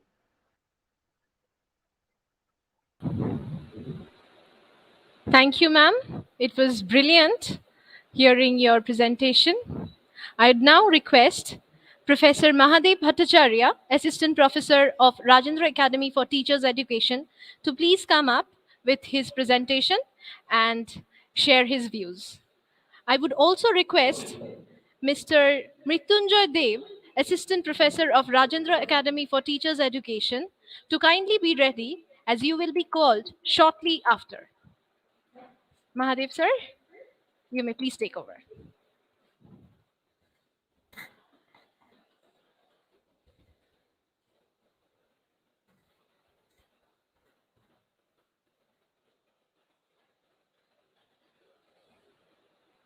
Good evening to everyone. Honorable dignitaries, distinguished speaker of this conference, head and faculties of MA, BA, DLA department, convener of this program, and the chief patron of this program, all these members of this college, dear participant and paper presenter. The topic of this 2 days international conference is perspective of inclusive education, practice, issues, and challenges in this context of COVID-19. But my topic is inclusive education, challenges and solution. The word inclusive means to include other and another. It covers everyone. It is open for everyone. Inclusive classroom support the abilities and recognize the possibilities of all the students. There are so many challenges to overcome in the situation, and we, all the professionals, continue our fights against all these challenges to make a beautiful learning environment for all. Inclusion implies system change in more complete sense than it is usually meant by the term of integration. The concept of special education is not homogeneous. There are four distinct groups and terms used in the different perspective, but in the same sense in the different countries. These are disabilities, learning difficulties, disadvantaged group, and gifted and talented. Inclusive education covers all these groups for substantial educational reforms. According to Organization of Economic Cooperation and Development, there are few major key areas which are very challenging to the implement of inclusive education in countries.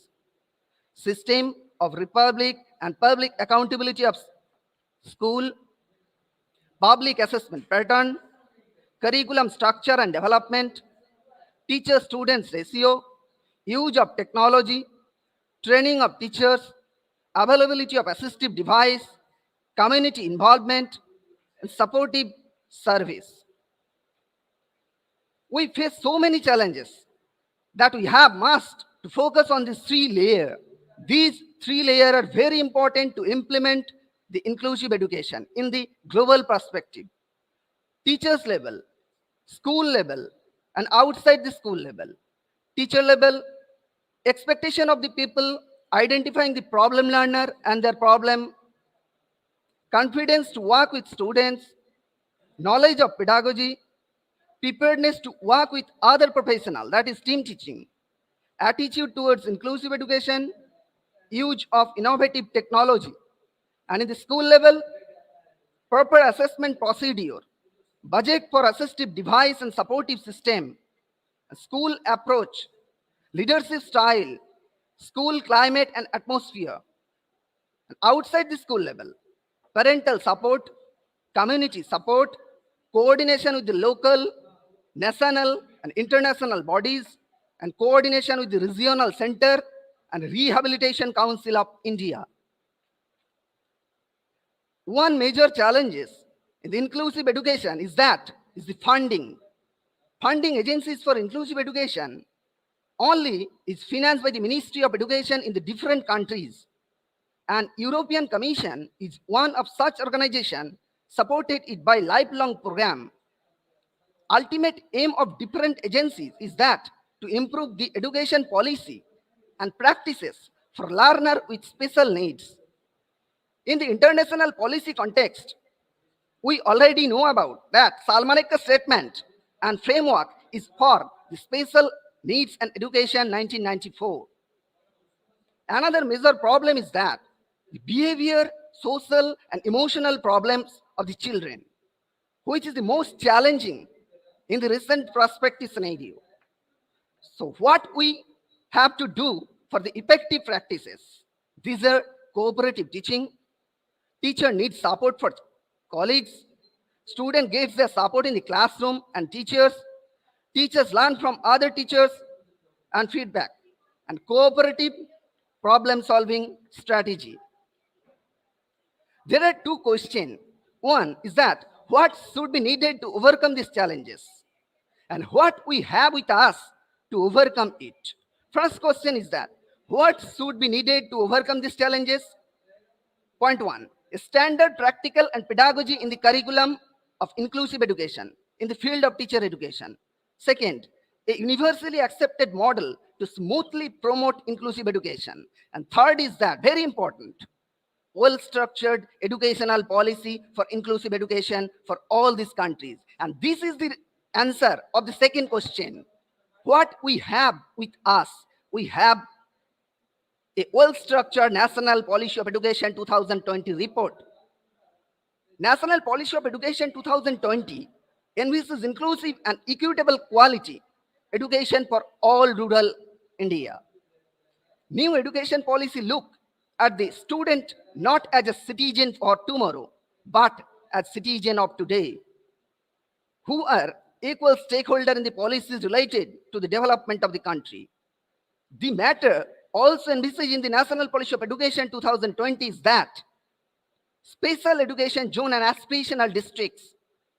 National Policy of Education recommended that region and significantly larger population from the economically disadvantaged group should be declared as a special zone. And it also envisages that fostering unity and Indian cultural ethos, that is Ek Bharat, Shrestha Bharat. If we want to recover from all these challenges regarding this inclusive education, we must have to go through the National Policy of Education 2020 India. If we do this, a new educational future is waiting for all us and to make education for all. Thank you.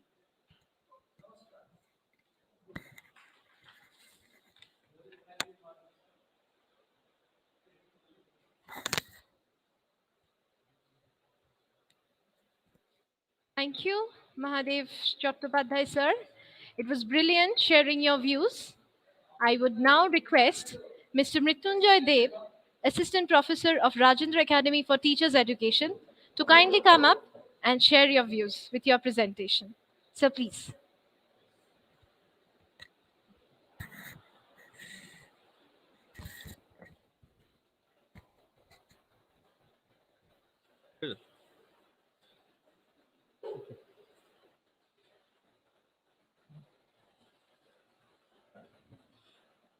Good evening. Today I will start with the presentation. The topic is New Education Policy 2020 and Inclusive Education. So this education policy, it is a comprehensive framework with the focus on overall development of the educational process throughout the country. This policy speaks about early identification and removal of the barriers for inclusion and exclusion. Apart from this, it also talks about holistic approach to education. Now, the holistic approach to education is for self-identity. Next is ACDGS, that is socio-economically disadvantaged groups. Next slide. The policy talks about GIF, that is Gender Inclusion Fund. It also highlights on accommodating children with disabilities, with multiple disabilities. Then we have research capabilities and output across several disciplines. The NEP 2020 also describes about sustainable human development and universal learning. Then we have wider educational opportunities with curricular pedagogy, community participation, gender sensitization, human rights, empathy, and tolerance. Next slide. This policy also highlights about new pedagogy with curriculum adaptation, experiential learning, child-centric teaching, skill-based courses, and co-curricular activities. Next, we have graduation with multiple entry and exit. NEP 2020 also talks about academic bank. Now, this bank is for credit transfer of credits in the academia. Then we have gender inclusion fund for supporting both female and transgender students.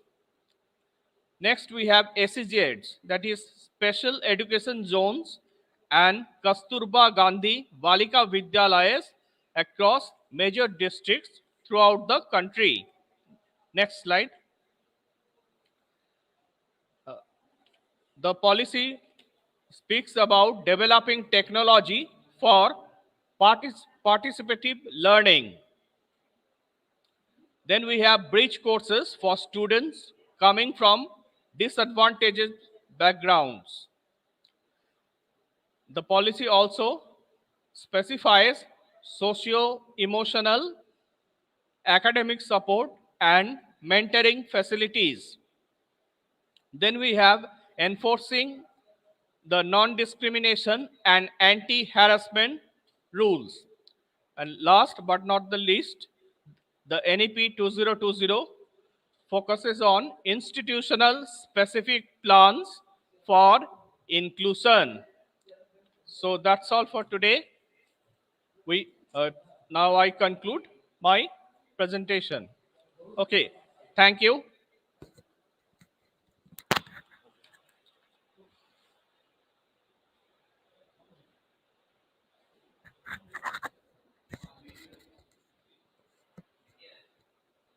Thank you, sir, for sharing your views. With this presentation, we have eventually come towards the end of our program. I would now like to request Professor Mahadev Chattopadhyay, sir, the HOD of M.Ed Department of our institution, to kindly come up and deliver the vote of thanks. Sir, would you please kindly do the honor?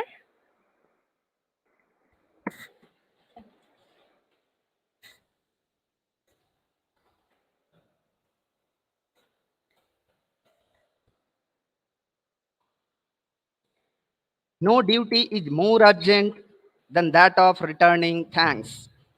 According to John F. Kennedy, we must find time to stop and thank the people who make a difference in our lives. Now, this is the time for saying thanks and share our gratitude to all. A very good evening to everyone. Honorable dignitaries, distinguished speaker of this conference, Honorable Chairman Sir and Chief Patron of this conference, respected Principal Sir, convener of this program, M.Ed, B.Ed and DLED teaching department, all these members of this college, dear participants and paper presenter.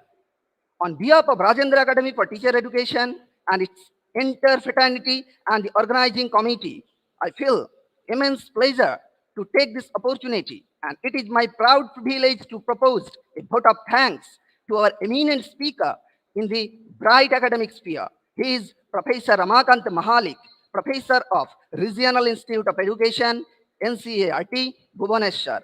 He spared his time from his busy schedule to grace this webinar with extremely relevant advice on inclusive education in this 2 day challenging time in this pandemic situation. This valuable thought on inclusive education that is expressed by him is very relevant at that time and in the light of National Policy of Education 2020 India. I would further extend a hearty thanks to our international delegate of this conference, Professor Janet Lord, head of the department, Manchester University, United Kingdom, for his thought-provoking insight on inclusive education. I take this opportunity to express my deep regards to this eminent speaker in the international academic sphere, Professor Dr. Emmanuel John Franquez, Associate Professor, Ohio University, United States, for delivering his valuable speech as a resource person in this conference. I take this opportunity to specially express my deep regard and gratitude to Professor Dr. Mumtaz Begum, Dean and Head, School of Education, Pondicherry University, India, and Dr. Amulya Kumar Acharya, Associate Professor and Head, Postgraduate Department of Education, Fakir Mohan University, Orissa, India. Thank you, sir. Thank you, madam, for your valuable speech on this relevant topic in this conference. Thank you again for your encouraging words. A special thanks to our chief patron of this conference and our honorable chairman, sir, and the founder of this institution. He is none other than Sri Jayanta Kumar Chakraborty, sir, our respected principal, sir, the convener of this international conference, Professor Dr. B.C. Schwein. Thank you, sir. And without your blessing and sir guidance, this would not have been possible. Thank you again for being always with us. Again, special heartfelt thanks to all national and international eminent speaker, participant, and viewer who spared their times from their busy schedule to grace this webinar on very relevant topic to make it successful. I would especially like to thank for our organizing team of this conference for their continuous support to conducting this 2 days international conference. My sincere gratitude also goes to organizing committee for taking such a topic that really matter in today's time. My deep sense of appreciation and thanks to all these participants those who choose this evening to live with us and attend this conference with a great enthusiasm and made it successful event. Last but surely not least, I thanks Mr. Saurodip Dotto and Ms. Priyanka Sarkar for support continuously in this 2 days international conference and helping us to webcast our conference. Once again, I thank you all for being with us in this evening. Thank you once again. Have a nice day.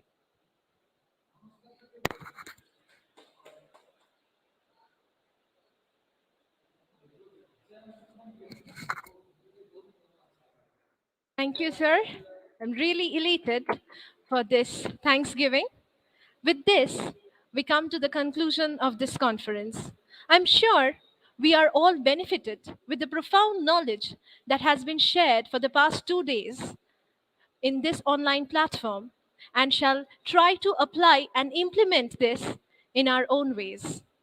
And finally, I would request all of you to stand up wherever you are for the national anthem before bidding farewell.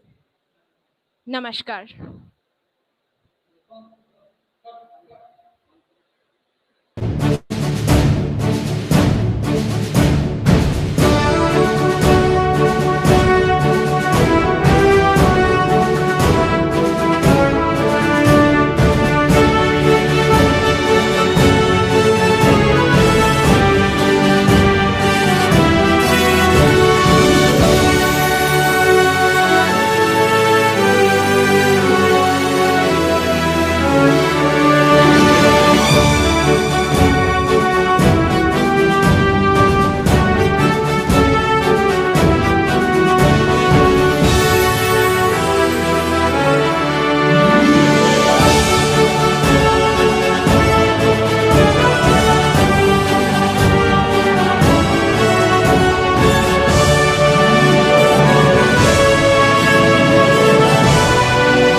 ছিলাম আমার তা আগে